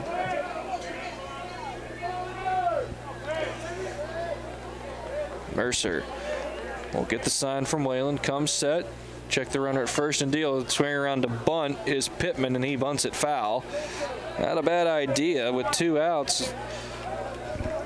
Not many people would expect you to be bunting, but unable to keep it in play was Pittman, so he'll have to dig in with the count being no balls and 2 strikes here. 2 on, 2 out. Score is 4-4 here in the top of the 5th. It's Oliver at 3rd. And Burgess at 1st. Setting up well outside his way on the pitch. Low. 1 ball, 2 strikes. And Zach Whalen set up to where you can kind of see the white outline of the catcher's box where he is supposed to stay inside for the majority of the pitch. See, check out the runner. Burgess over at first there. He was set up to where he was basically straddling that line on the outside. Not quite as far this time. He calls for a fastball that'll miss low. 2-0.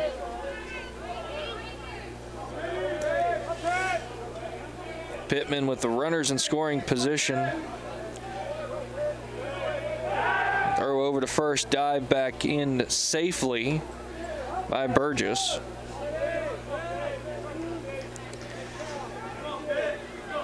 Runner position and 2 outs. Pittman is a .250 hitter. The 2-2 curveball in the zone. Pittman checked his swing thinking it was going to be a ball, and instead he'll watch the K get hung up backwards on him. So after having the bases loaded, the Gros can only get 1 at the end of 4 1/2. It's Pitt State 4, Central Missouri 4. Back after this with more MIAA baseball here from Al Ortolani Field. Label me. You know you want to. Don't be shy. You do it behind my back. So say it to my face. You don't know me. You know what I am? I'm a pitcher. I'm a striker. I'm a point guard. I'm a linebacker. I'm a setter. Shortstop. High jumper. Wrestler. Defender. Goalie. Student. Student athletes. That's who we are.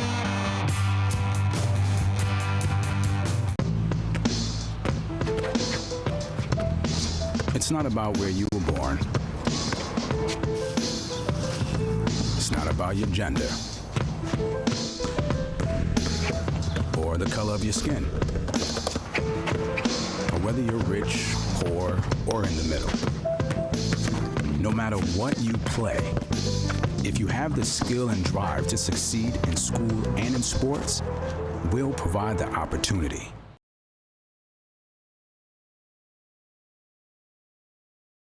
Four here in the bottom of the 5th. Central Missouri here try and tie the game up or take the lead again. Good turnout in this crowd of both Central Missouri and Pittsburgh State fans. Brad Kinsey launches a first pitch strike against Alex Madera. No balls and 1 strike, and that one is on the lower inside corner. No balls and 2 strikes here. I mentioned in his last at-bat, Madera, a native of Williamstad, Curacao, the other famous Curaçaoian to make it to the major leagues, Andrew Jones of the Atlanta Braves.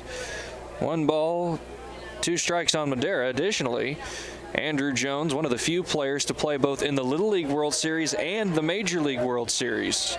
A very select group. Only current players to do that, Todd Frazier. 1 ball, 2 balls and 2 strikes. The pitch is grounded towards second, picked up by Reasoner. Throw over to first, not in time, and it's going to bounce off the concrete wall.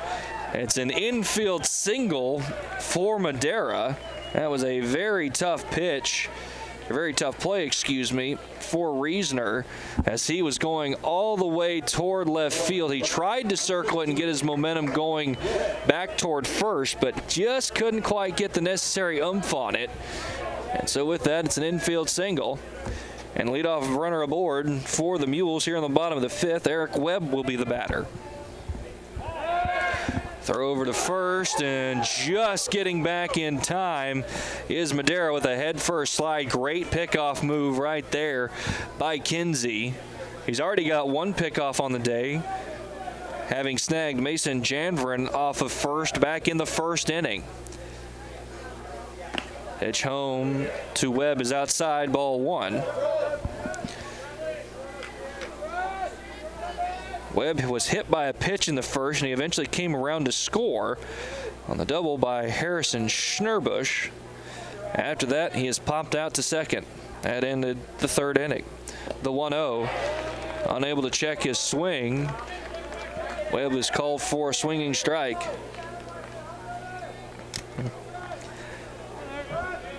On deck for the Mules is Harrison Schnurbush, the 3rd baseman.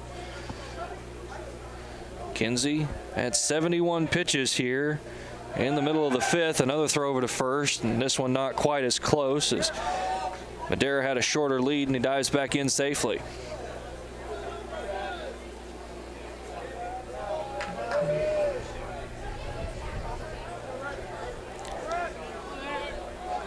Waiting for Webb to get in. Caleb Cox now go through the signs. The stretch and deal swung on and missed. Fastball on the outside corner. Webb couldn't catch it. So that'll run the count to 1 ball and 2 strikes.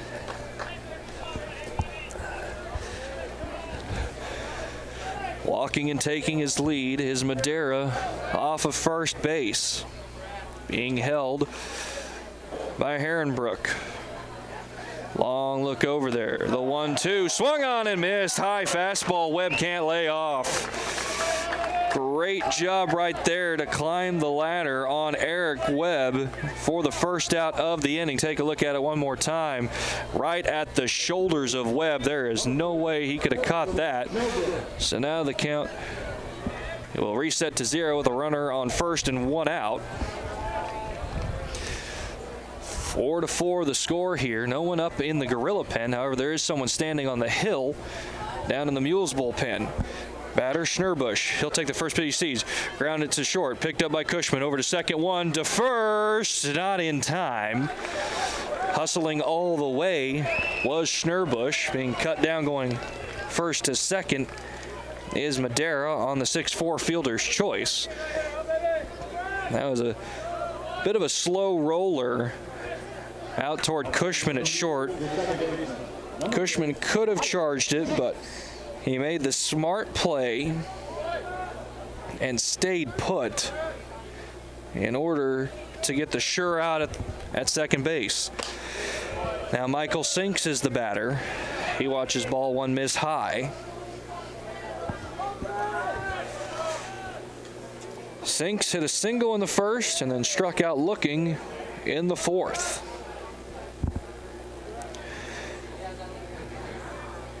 The 1-0 high, ball 2. His strikeout came after the throwing error by Cushman allowed Schnurbush to reach base in the 4th, and it looked like Brad Kinsey was going to be able to work around that, but then things kind of snowballed on the Gorillas, and eventually the Mules scored 3 runs to take a then 4-3 lead. The 2-0 outside 3-0. for the Gorillas in the top of the 6th. It'll be the 9, 1, and 2 hitters, Reisner, Olmeyer, and Cushman.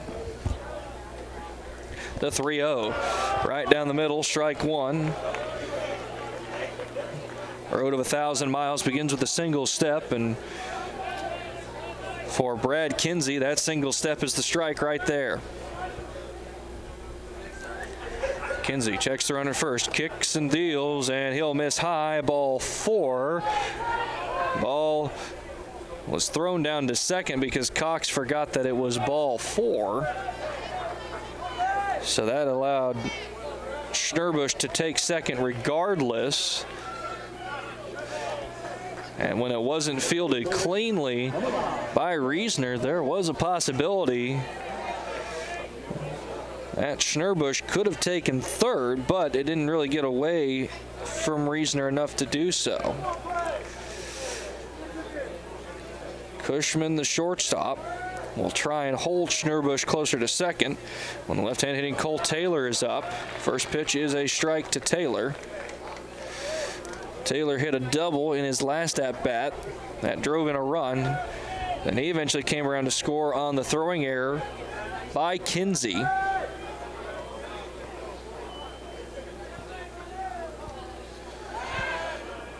And an inside pickoff move, only a step off. So we'll reset and do it again. No balls with 1 strike. The 0-1 grounded over to Herrenbrook at first, who will step on first and retire the side. No runs, 1 hit, 1 runner left. 2 runners left, excuse me, and at the end of 5, it's all tied up at 4 apiece. Back after this on the MIAA Network. There are over 480,000 college athletes. Only 2% would go pro. That means over 470,000 will not get a shoe contract. No autographs. No private jets. No fan clubs. No Hall of Fame inductions. Instead, they will walk away with something much more valuable.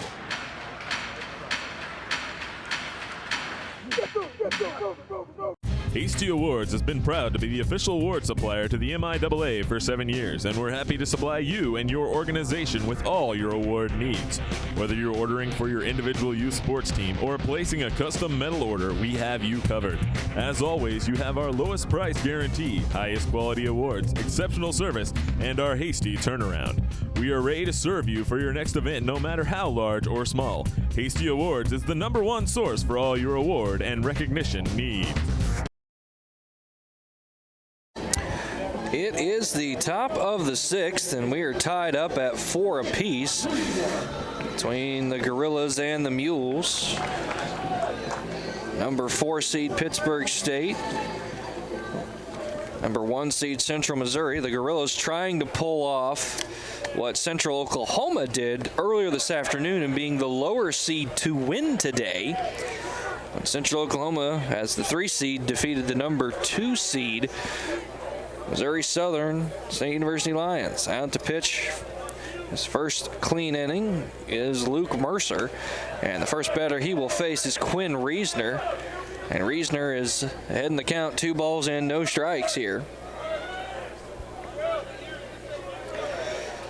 Reisner is 0 for 2. He struck out looking in the second and grounded out to second in the 4th. The 2-0. That nabs the low outside corner, 2 balls and 1 strike.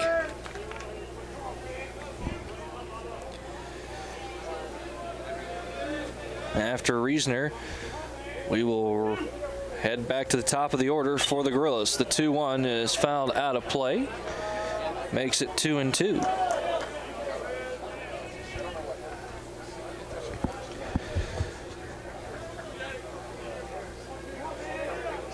Right now, neither team really wants to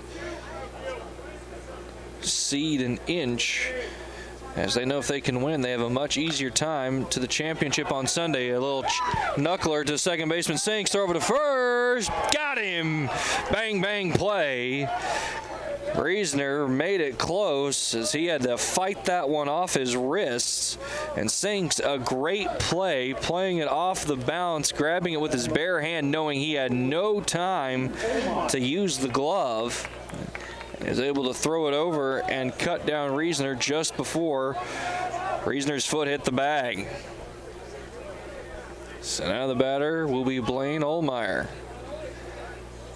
Ohlmeyer 1 for 3 with a single, and he backs out of the way and he immediately slaps his bat, saying that he should have let that one hit him to get on base. Although, to be fair, as an outfielder, you need to have your legs, and getting hit where he would have been there would have been about the knee, would have made it hard for him to run. The 1-0 on the low inside corner, strike one.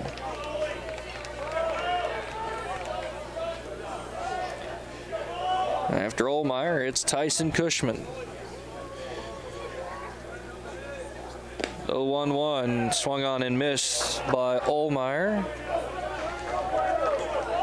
Ohlmeyer in danger of donning a sombrero, as he has struck out twice today, once swinging and once looking. A 1-2 grounded to the second baseman Sinks, who circles it, fields it with his glove, throw over to first in time. Back-to-back ground balls over to Michael Sinks at second base has resulted in 2 outs. Here is the top of the 6th. Sinks did a great job after starting off a lot closer to first, being able to get around the baseball enough to field it cleanly and sling it over to first base. Batter is now Tyson Cushman, and ball 1 to Cushman bounces in there. His previous trips to the plate, Cushman is grounded out to third, grounded out to short, and those sandwich a hit by pitch back in the third. The 1-0 at the knees, 1 ball, 1 strike.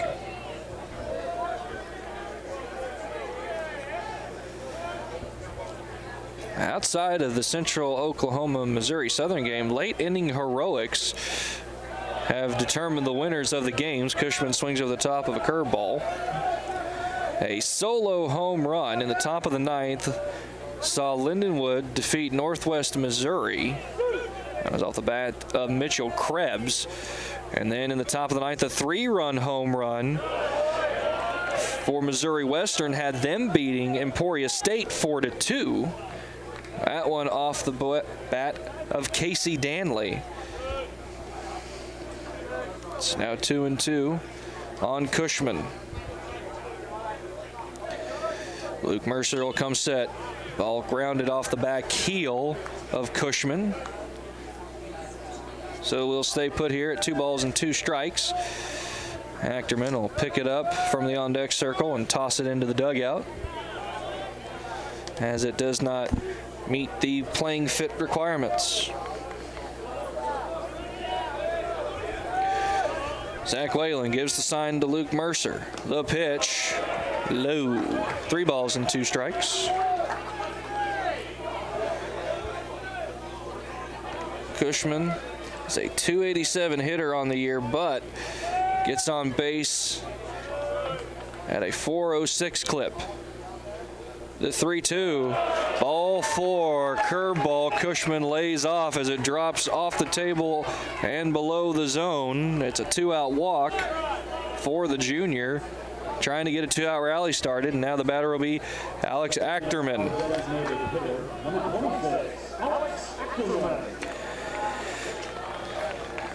Achterman is 1 for 2 officially, but he has reached base all 4 times.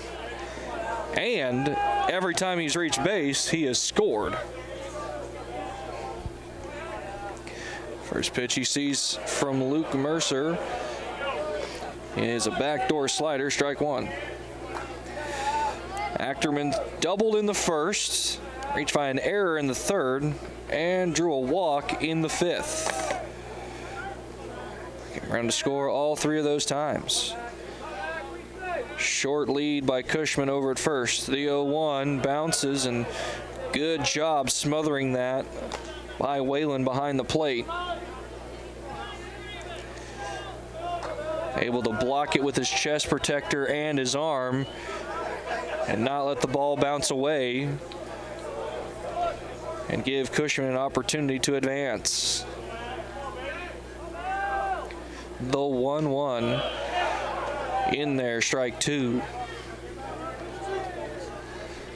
1 ball, 2 strikes on the left-handed hitting Alex Achterman, the designated hitter tonight, after pitching for the Gorillas last night in their 5-4 victory over Emporia State.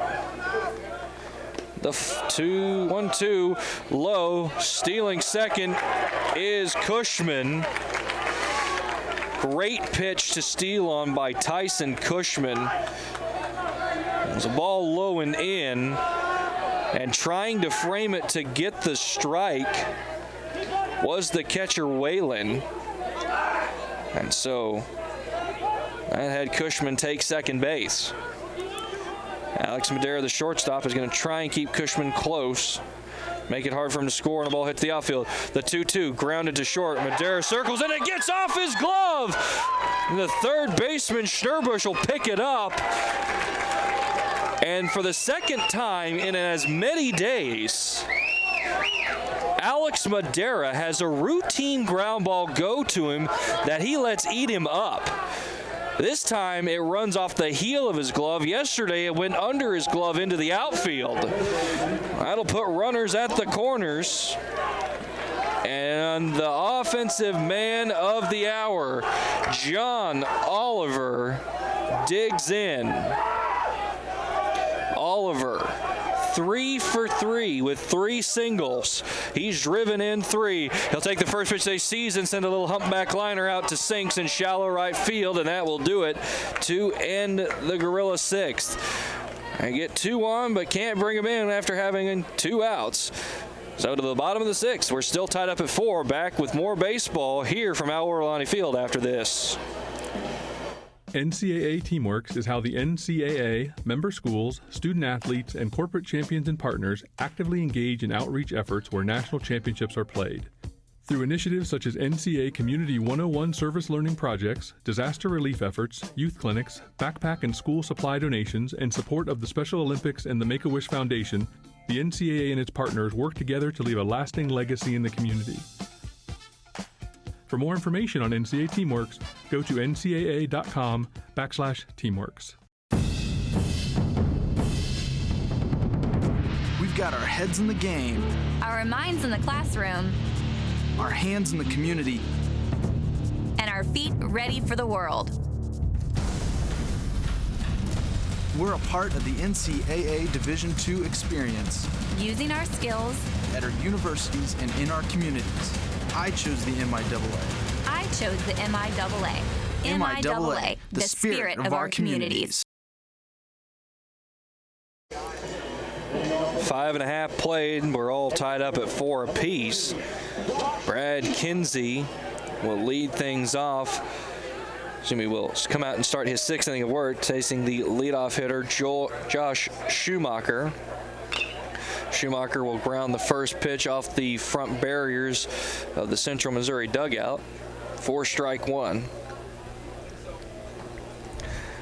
Schumacher 0 for 1 officially, flown out to center, but he drew a walk in the 4th and eventually came around to score. The 1-0 grounded right back up the middle. Kinsley knocks it down, unable to pick it up clean. He gets it over to first and in time for out number 1.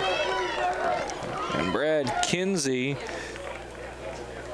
showing that he's a little jittery sometimes when it comes to fielding. As at first he tried to pick it up with his glove, then let it drop, picked up with his bare hand, and really didn't set his feet to throw it over to first, but was able to get it there reasonably close for Herrenbrook to stretch and make the play. There's 1 out now, and Donovan Ditto, the batter, he'll foul it down the right field line.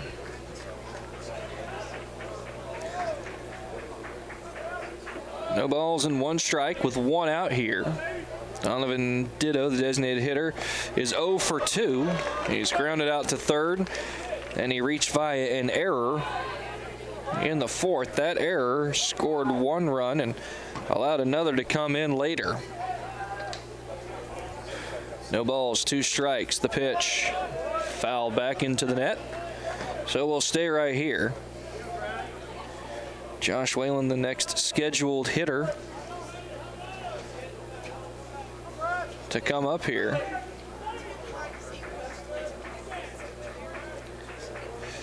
The 0-2 swung on and missed. Ditto can't catch up to the backdoor slider, and he goes down swinging for the second out of the inning.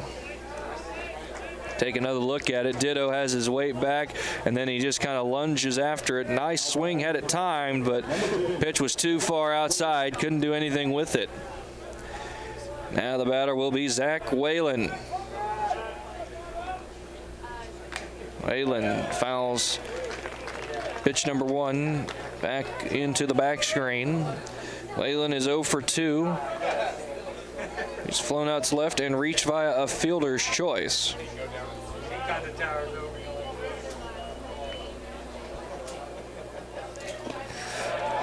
Check swing, did not go, they say.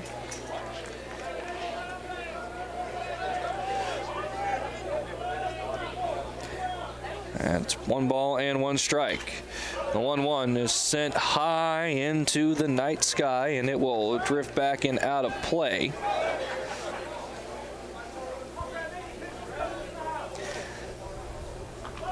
That's 1 ball and 2 strikes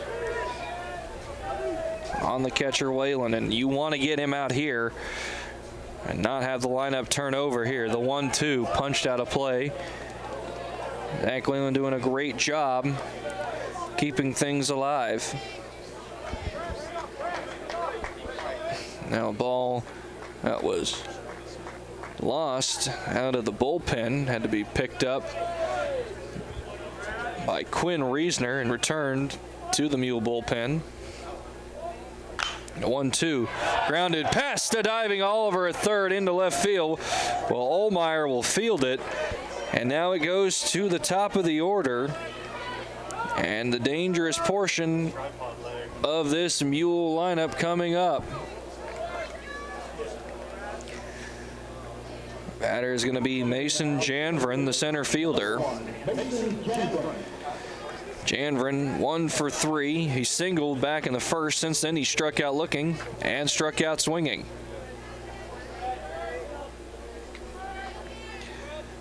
Caleb Cox will get the sign from the dugout. Send it over to Kinsley. Swing and a miss. Ball gets away from Cox to the backstop, and that'll send Whalen down to second on the pass ball.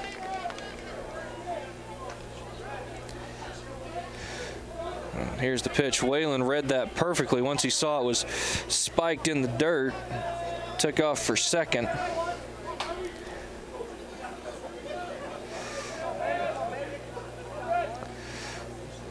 No balls, 1 strike. Ground ball to short, picked up by Cushman over to first in time to retire Janvrin and the Mules in the bottom of the 6th.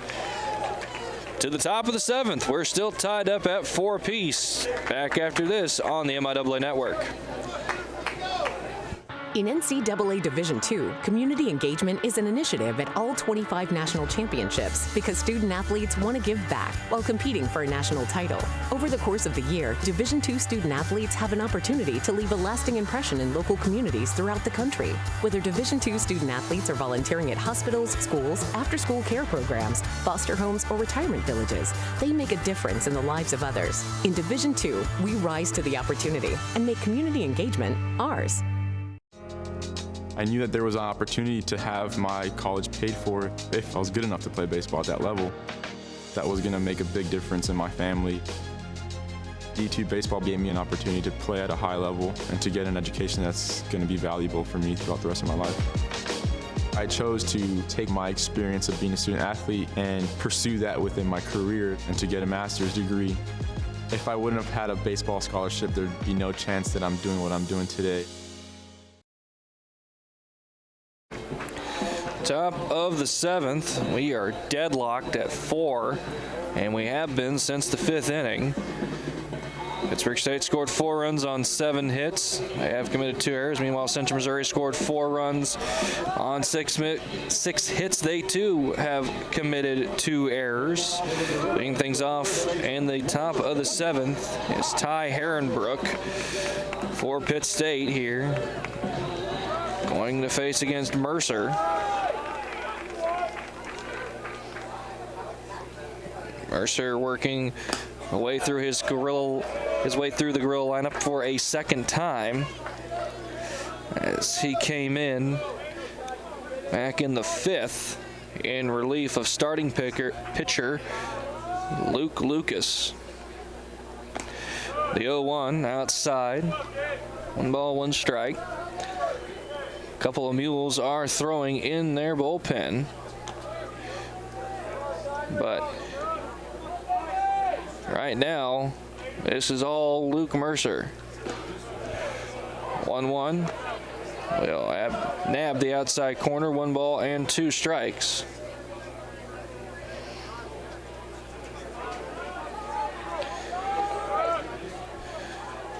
Whalen will flash the sign. Mercer comes set and delivers. Ball spoiled down the first base side.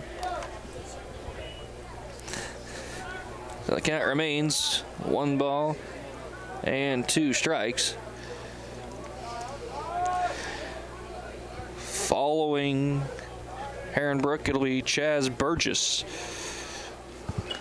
1-2, foul tip hung on to by Whalen, and that's a strikeout. Way to hold on to that, Zach Whalen, and that was at the very end of his catcher's mitt, and was able to use his finger muscles and squeeze it for the final out. Home plate umpire checked in order to make sure that it was indeed held on to. So now there's nobody on with 1 out. Chaz Burgess, the batter. Burgess 0 for 3. He struck out swinging twice and reached on a 6-4 fielder's choice. And that's it. Ball 1 on Burgess. The 1-0 is high. 2 balls and no strikes.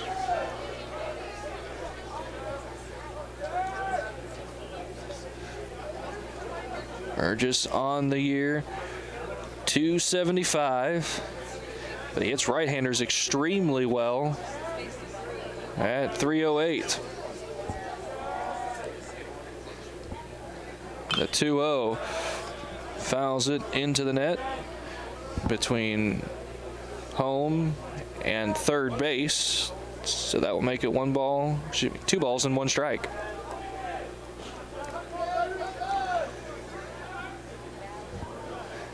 First pitch, 7:30. We're approaching the 2-hour mark here in the 7th. The 2-1 again fouled out of play over the third base side.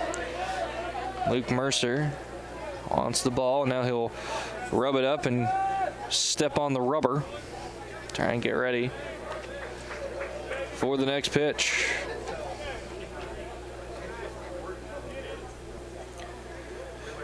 The 2-2 incoming. Fouled again out of play along the third base side.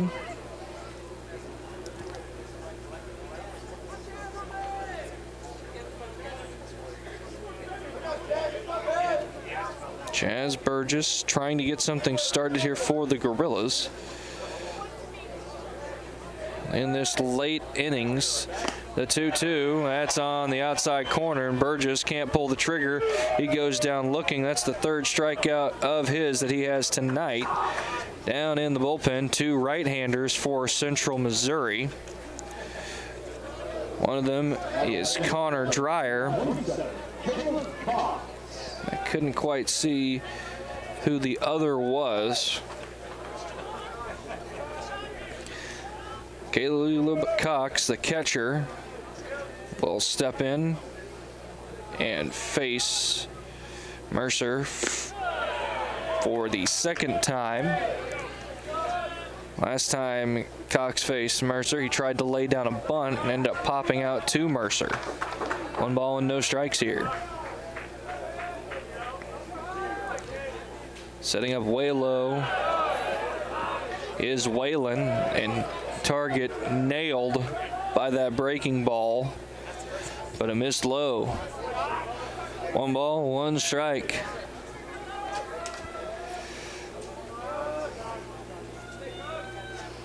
Mercer will come set and bounce ball 2 into his catcher's chest protector. For Central Missouri, they will have Madera, Webb, and Schnurbush in their half of the 7th.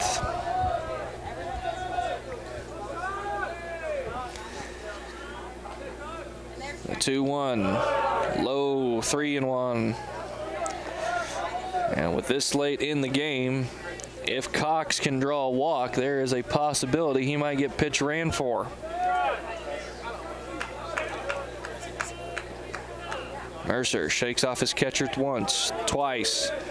Now he's ready. He'll come set and deliver. Ball 4. 4 straight curveballs low in the dirt, trying to get Cox to chase. He does not. Batter, it's going to be Tyler Pittman. No courtesy or pinch runner sent out to first for Cox yet. Adjusting his cleat is Mercer off the mound. Now he'll get up there and be ready.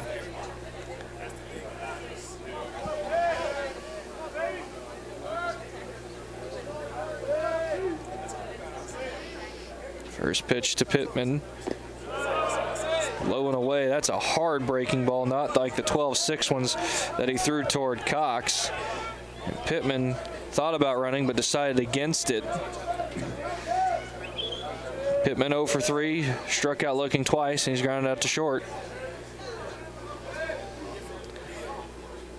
The first pitch is sent into right field. It's going to drop foul by about 1.5 feet.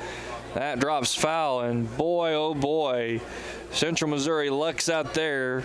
If that is fair, Cox will end up at third, maybe even score, as the closest person to that was the first baseman Taylor, who was holding Cox on.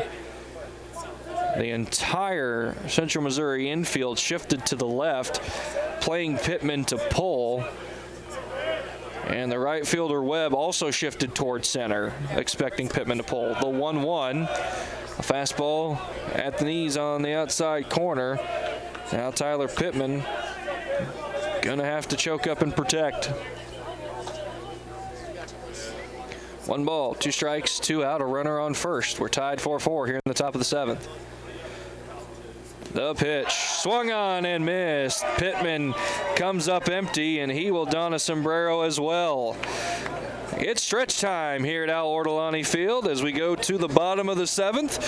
Scores tied 4-4. Back with more of the 2019 MIAA Baseball Championship here from Pittsburgh after these messages. These are your teams, your players, your community of fans. This is where they play, where they practice, where you cheer. At every meet, every event, every game. Your community is passionate, dedicated, supportive. You know the tension of a close game and the thrill of the win. So while you're cheering, keep an eye out for anything out of the ordinary. If you see something suspicious, say something to local authorities. We've got our heads in the game, Our minds in the classroom, our hands in the community, and our feet ready for the world. We're a part of the NCAA Division II experience. Using our skills at our universities and in our communities. I chose the MIAA. I chose the MIAA. MIAA, the spirit of our communities. Left-handed pitcher Brad Kinsey comes out to start the bottom of the 7th here against Central Missouri. working his way through the Central Missouri lineup for the 4th time. And the first batter he'll face is Alex Madera, who's 1 for 3 tonight. A pop up to second, a fly out to center, and then Madera also hit a single. First pitch is a ball. After Madera, it's right fielder Eric Webb, the 1-0. Fouled out of play, 1 ball, 1 strike.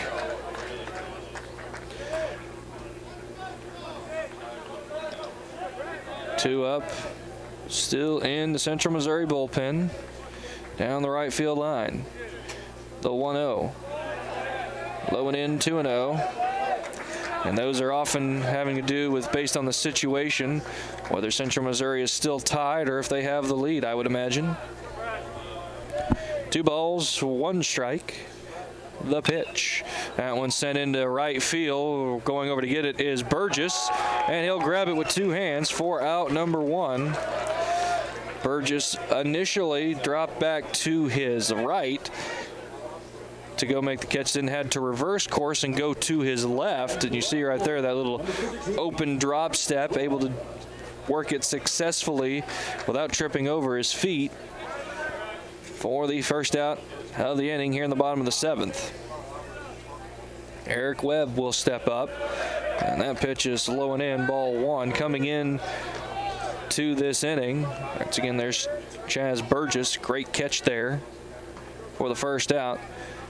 Coming into this inning, Brad Kinsey was at 96 pitches. Ball skied up into right center field. Center fielder Pittman takes control and will put it away for out number 2. It's a routine fly ball to center field.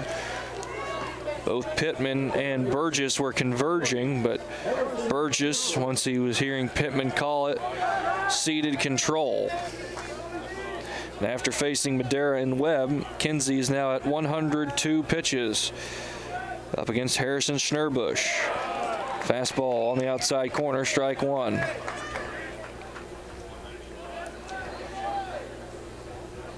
Kinsey with 5 strikeouts tonight. The 0-1 high, 1 ball and 1 strike.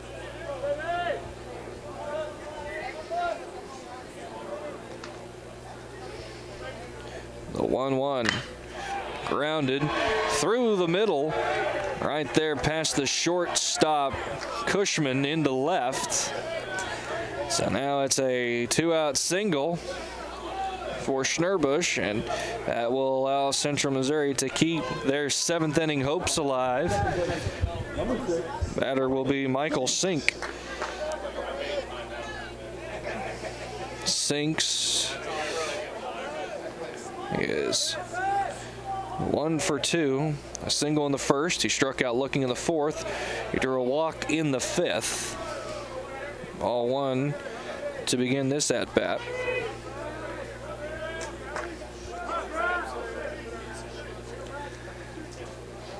Schnurbush at first, a 2-step lead, if that. The 1-0, low and in, nearly hit the back foot of Sinks. Makes it 2 balls and no strikes.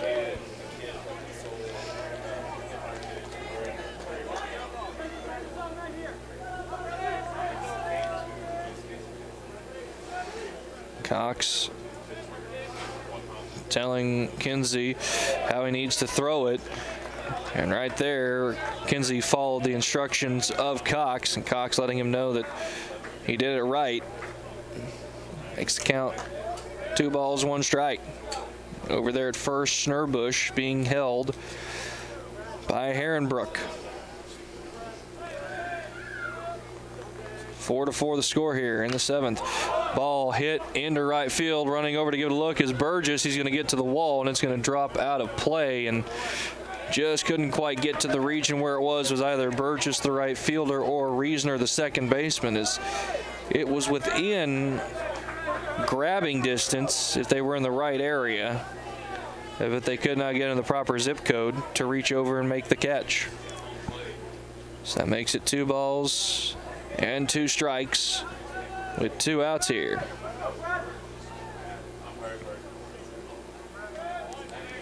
Long looking at his catcher, Cox by Kinsey. The kick and throw sent up into right center field. Going to his left is Pittman, and he will make the catch over the shoulder to retire the side. The Mules get 1 run or 1 hit, with 2 outs, but that's all. At the end of 7 full, the score is still tied 4-4. Back here to Al Ortolani Field after this break with more MIAA baseball. My path to a college degree would have been completely different had I not run Division II cross country for the University of Mount Olive. Having an athletic and academic scholarship was key for my success. Our coaches were really helpful with balancing out my academics and athletics. I decided to attend graduate school because I wanted to become an athletic director. Receiving the postgraduate scholarship through the NCAA provided me with the flexibility to choose the school that I wanted. So now I know that I can accomplish any goal that I set for myself. Being a champion takes more than talent, more than the perfect pass, more than using your head. Being a champion takes the spirit to always push harder, the ability to overcome any hurdle, and the fire to be the best. Welcome to Division II, where the pursuit is yours to create. And the question isn't, can you do it? It's, will you?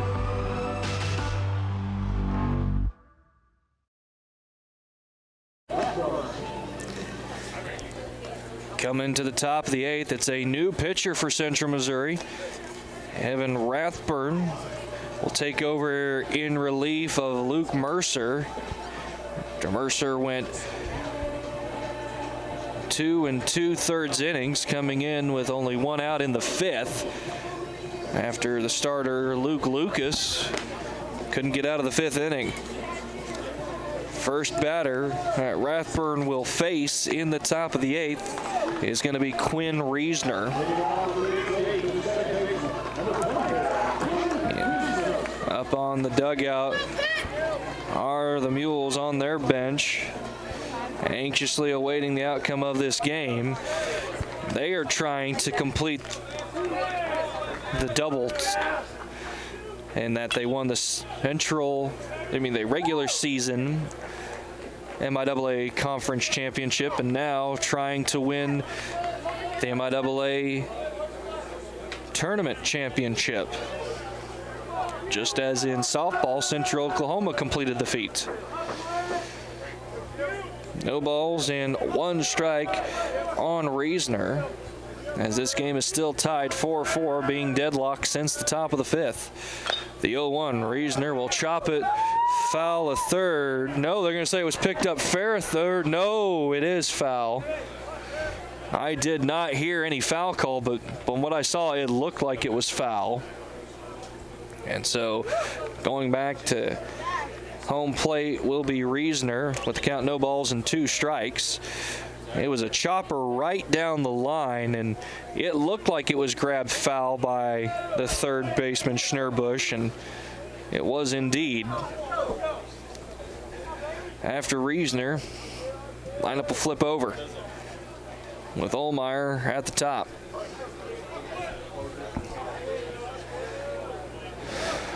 Rathburn, so 0-2, swung on and missed. Not swung on, locked up the knees of Reesner. Reesner could not pull the trigger, and he will go down looking. That's his 2nd time being punched out without taking the bat off his shoulder tonight. Back up to the top of the order now for Blaine Ohlmeyer. Reesner's season stats: 17 1/3 innings pitched, 3.16 ERA. He's got 18 strikeouts. Ohlmeyer watches the ball miss high and away, ball 1.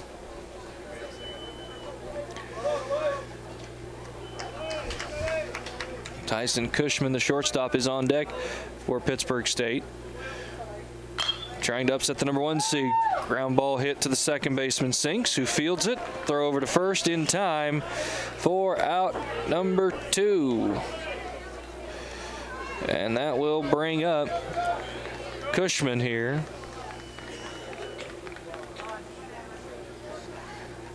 Nobody on and 2 out for Cushman.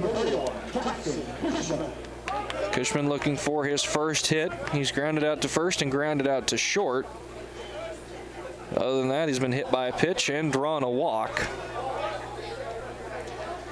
First pitch that he sees from Rathburn is straight as a string down the middle of the plate, strike 1. Cushman looking for his pitch with less than 2 strikes, but that was one of the better ones I think he'll see this AB. And now following that fastball up with a changeup, Cushman finds himself down in the count, no balls and 2 strikes.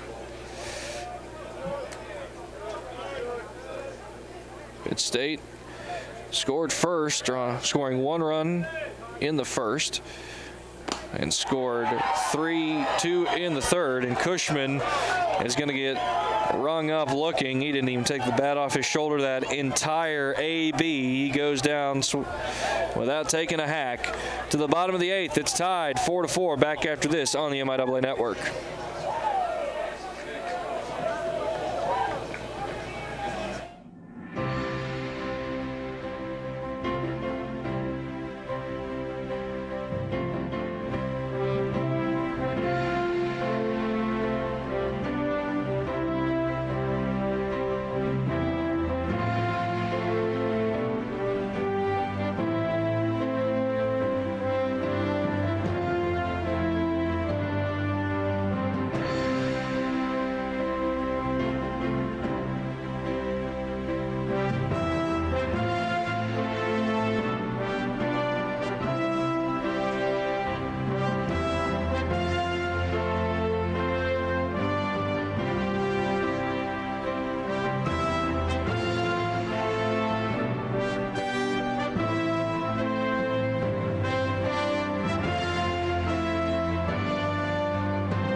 Well, good, bad, or indifferent. Brad Kinsey is out to start the bottom of the 8th for the Gorillas. The game's still tied 4-4. Don't see, there are a couple Gorillas up and throwing down in their bullpen. Right-hander down there. Another one up, just kind of walking around trying to shake the rust off. First pitch to the left-hand hitting Cole Taylor is in there for a strike. Lefty on lefty matchup between Taylor and Kinsey. Kinsey thus far winning the battle until that right there. Prior to that, Kinsey had retired Taylor twice on a ground ball to short and a ground ball to third, but ball slips out of Kinsey's hands and drills Taylor in the back. Talked about it to start the game. Brad Kinsey has some control issues. He's hit 13 batters coming into tonight and walked 40.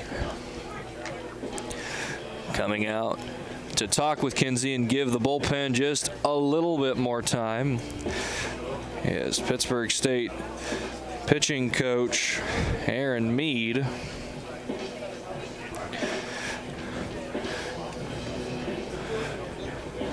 So now they'll bring up another left-hand hitter in Josh Schumacher.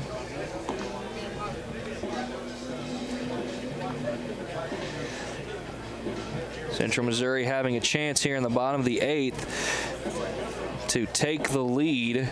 So they got their leadoff runner aboard. Mound visit being broken up by the home plate umpire.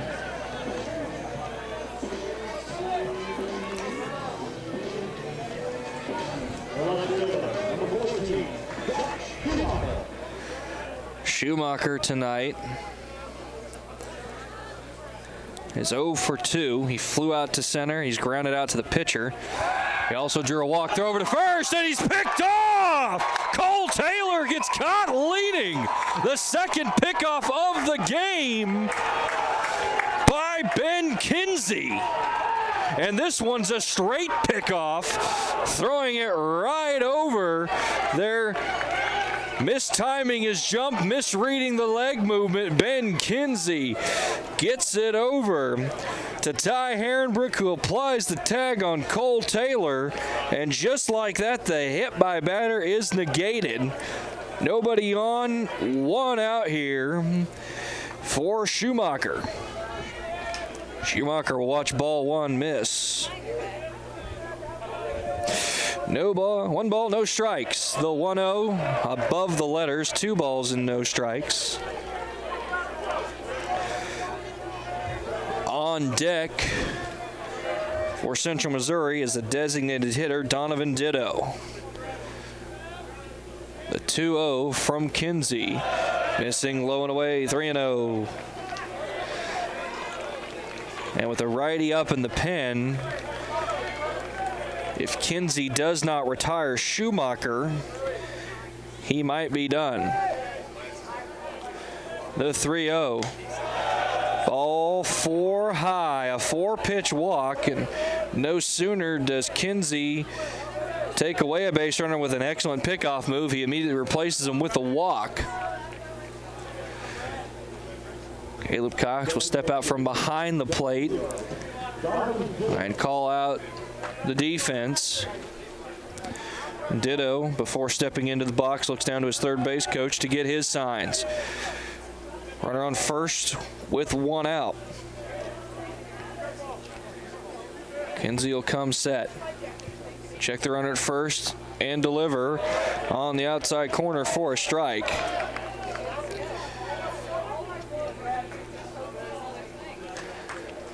Kinsey in 7 1/3 has 5 strikeouts. The 0-1 grounded fair just inside of third, past the diving Oliver into the corner, dug out by Olmeyer. Being into second with a stand-up double is Donovan Ditto, and at third base pulls up Josh Schumacher. That ball was just ripped down the third baseline, about as far down it's about as near the line as you could get without it being foul.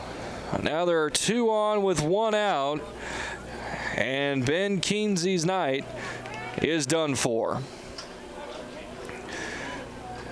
Ben Kinsey putting in 7 1/3 inning of work, allowing 4 runs thus far. The 2 on base are his charge. So after this pitching change, we'll send it to a break and come back with more baseball after this here on the MIAA Network. Label me. You know you want to. Don't be shy. You do it behind my back. So say it to my face. You don't know me. You know what I am? I'm a pitcher. I'm a striker. I'm a point guard. I'm a linebacker. I'm a setter. Shortstop. High jumper. Wrestler. Defender. Goalie. Student. Student athletes. That's who we are.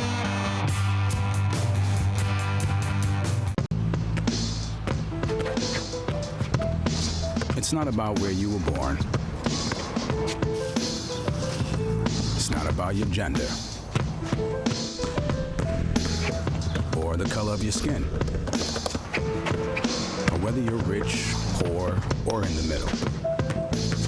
No matter what you play, if you have the skill and drive to succeed in school and in sports, we'll provide the opportunity.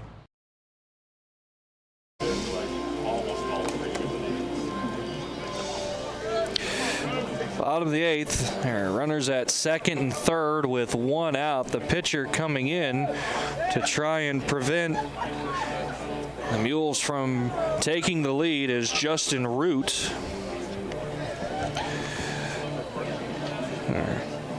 Root, the 6'5" redshirt freshman from Lee Summit, Missouri.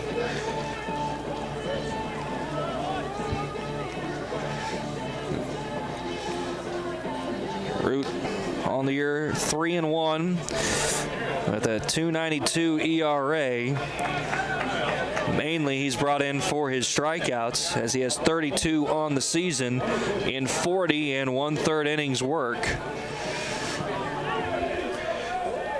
First batter that Root will face is the catcher, Zach Whalen, infield brought in for the Gorillas. All of them on the green turf, standing in the baseline on the left side. Cushman and Oliver. First pitch, low and outside, ball one. After Whalen, it's going to go to the top of the order. There you can see the infield being brought in. Late in the game, you got to make the play at home. Even the outfield is brought in. Ball hit deep enough that burns the outfielders. 3 runs could score with how cavernous Al Ortolani Field is. The 1-0 spiked in the dirt. Nice trap there with the glove by Cox. Central Missouri, #1 seed in the tournament, won the regular season title. And the reason for it is they take advantage of opportunities given to them. Trying to do so here in the bottom of the 8th. Justin Root trying to prevent it. The 2-0 is high, 3-0. And you cannot walk the bases loaded here, as that is almost a guaranteed run to come in with this top of the lineup that Central Missouri has.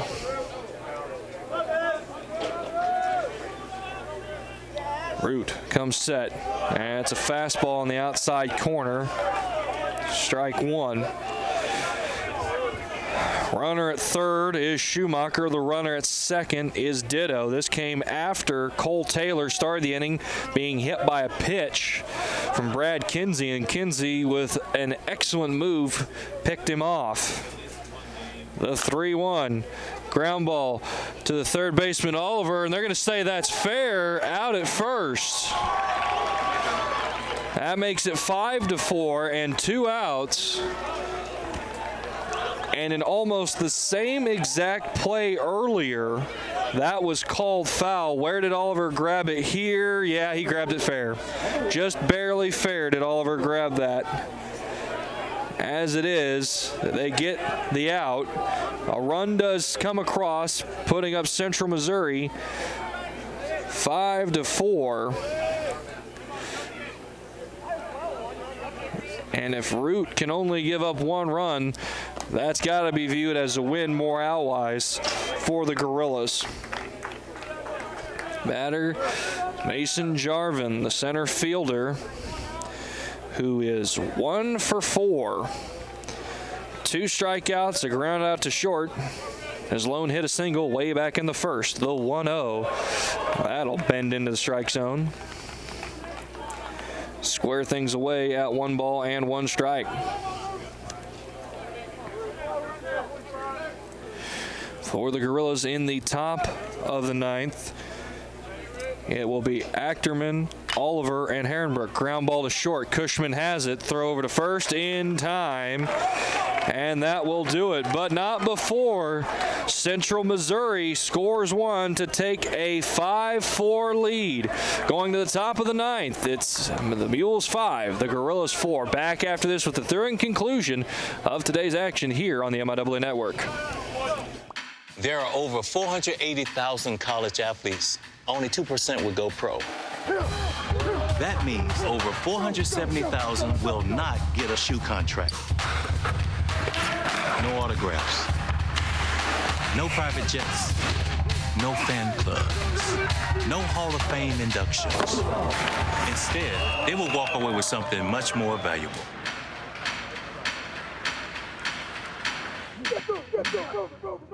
Hasty Awards has been proud to be the official award supplier to the MIAA for 7 years, and we're happy to supply you and your organization with all your award needs. Whether you're ordering for your individual youth sports team or placing a custom medal order, we have you covered. As always, you have our lowest price guarantee, highest quality awards, exceptional service, and our hasty turnaround. We are ready to serve you for your next event, no matter how large or small. Hasty Awards is the #1 source for all your award and recognition needs.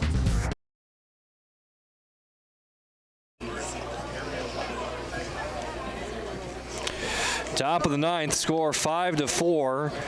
Central Missouri able to scratch across 1 run in the bottom of the 8th to take that advantage. New pitcher for the Mules looking to close this out is Kobe Size. Size yesterday against the Griffins proved absolutely devastating with his breaking ball. A combination slider split finger that none of the Griffins could hit, constantly swinging over the top of it, whether they were right-handed or left-handed. So Central Missouri turning to him now to get the save.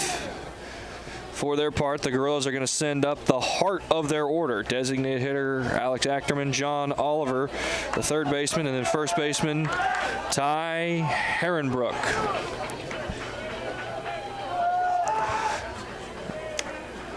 Size in 26 2/3 innings has struck out 42 batters. Nearly 2 batters an inning. Achterman today is 1 for 3. He's reached base 4 times though. Twice by an error, once by a single, and once by a walk. Strike at the knees on Achterman to begin the 9th inning. Outside of when Achterman reached in the 6th inning, he has scored every other time he's reached base, in the 1st, in the 3rd, and in the 5th. The 0-1. Check swing. They're going to check down to 3rd. He did not go. 1 ball, 1 strike.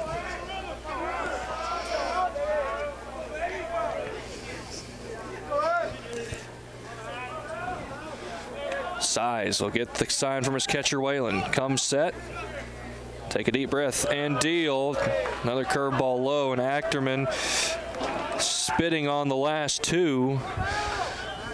Doing something that Missouri Western was unable to do.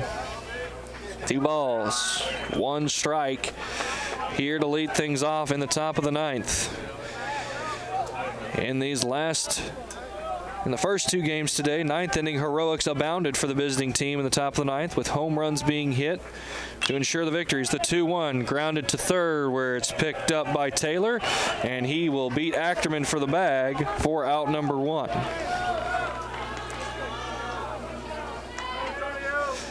One out here in the top of the 9th, and Achterman just rolled over that one, and it was an easy ground ball to be picked up by Taylor, where he runs to the bag. I'll bring up John Oliver. 3 for 4 tonight. 3 singles, 3 RBIs.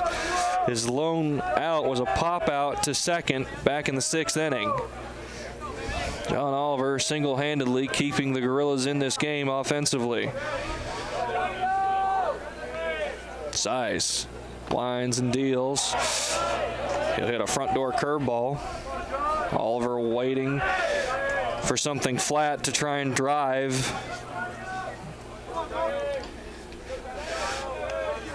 Second baseman Sinks is deep and much closer to second base, so there is a big hole between first and second. The 0-1, that's a curveball that started well out of the strike zone and ended well out of the strike zone.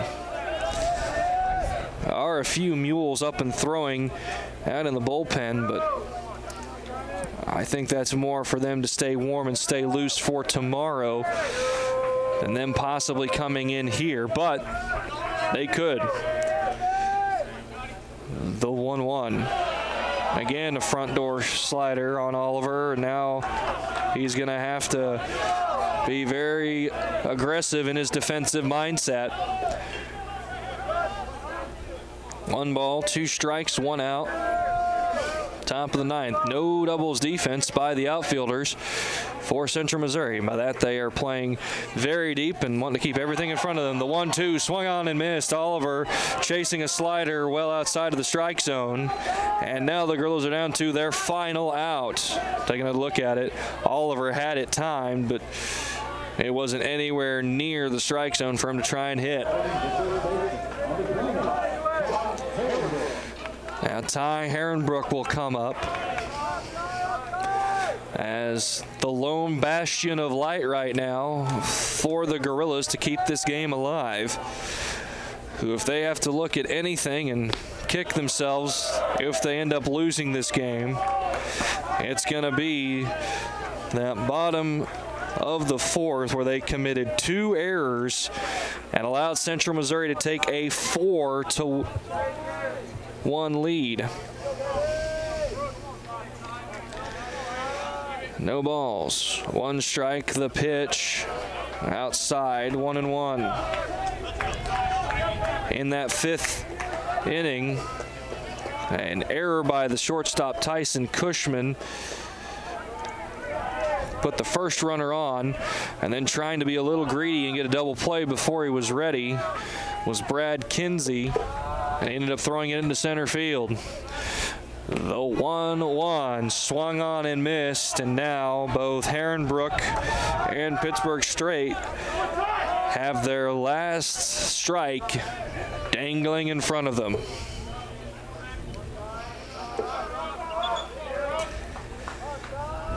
Size waiting to get the sign from his catcher Whalen, who's looking in the dugout, having them run through him again.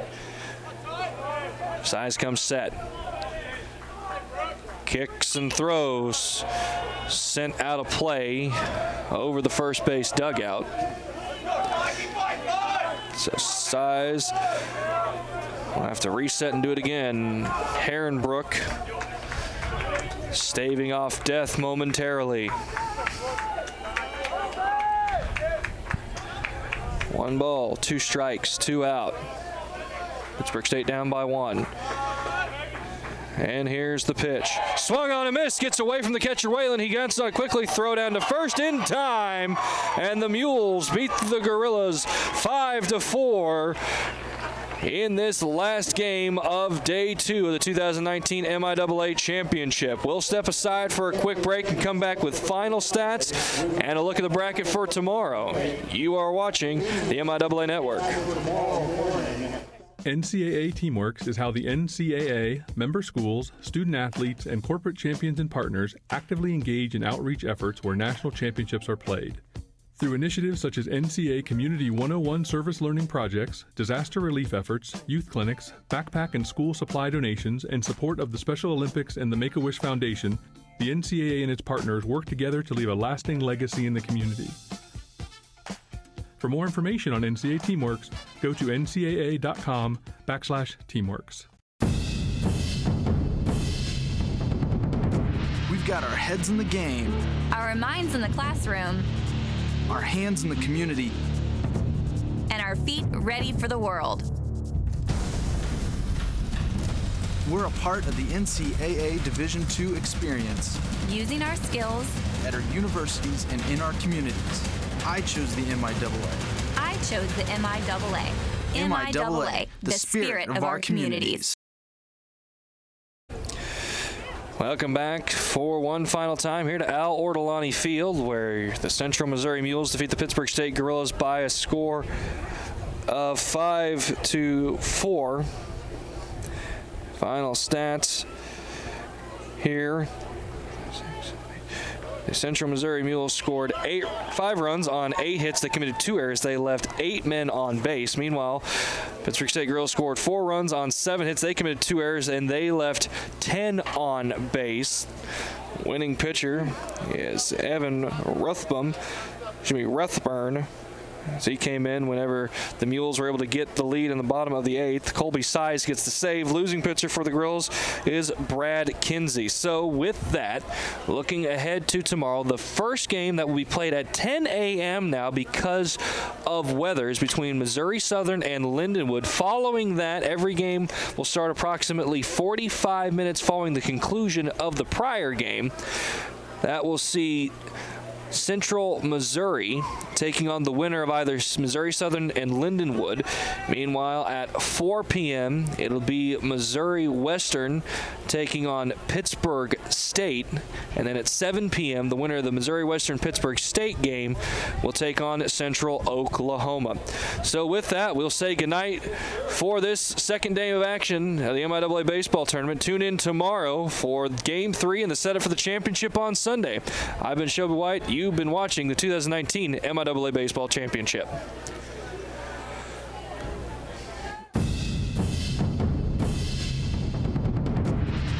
heads in the game, our minds in the classroom, our hands in the community, and our feet ready for the world. We're a part of the NCAA Division II experience. Using our skills at our universities and in our communities. I chose the MIAA. I chose the MIAA. MIAA, the spirit of our communities. There are over 480,000 college athletes. Only 2% will go pro. That means over 470,000 will not get a shoe contract. No autographs. No private jets. No fan clubs. No Hall of Fame inductions. Instead, they will walk away with something much more valuable.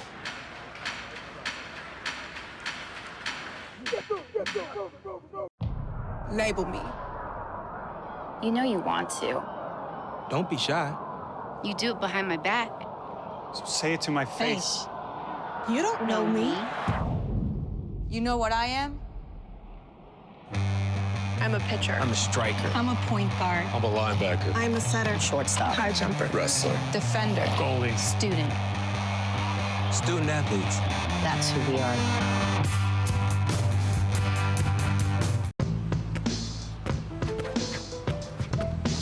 It's not about where you were born. It's not about your gender or the color of your skin, or whether you're rich, poor, or in the middle. No matter what you play, if you have the skill and drive to succeed in school and in sports, we'll provide the opportunity.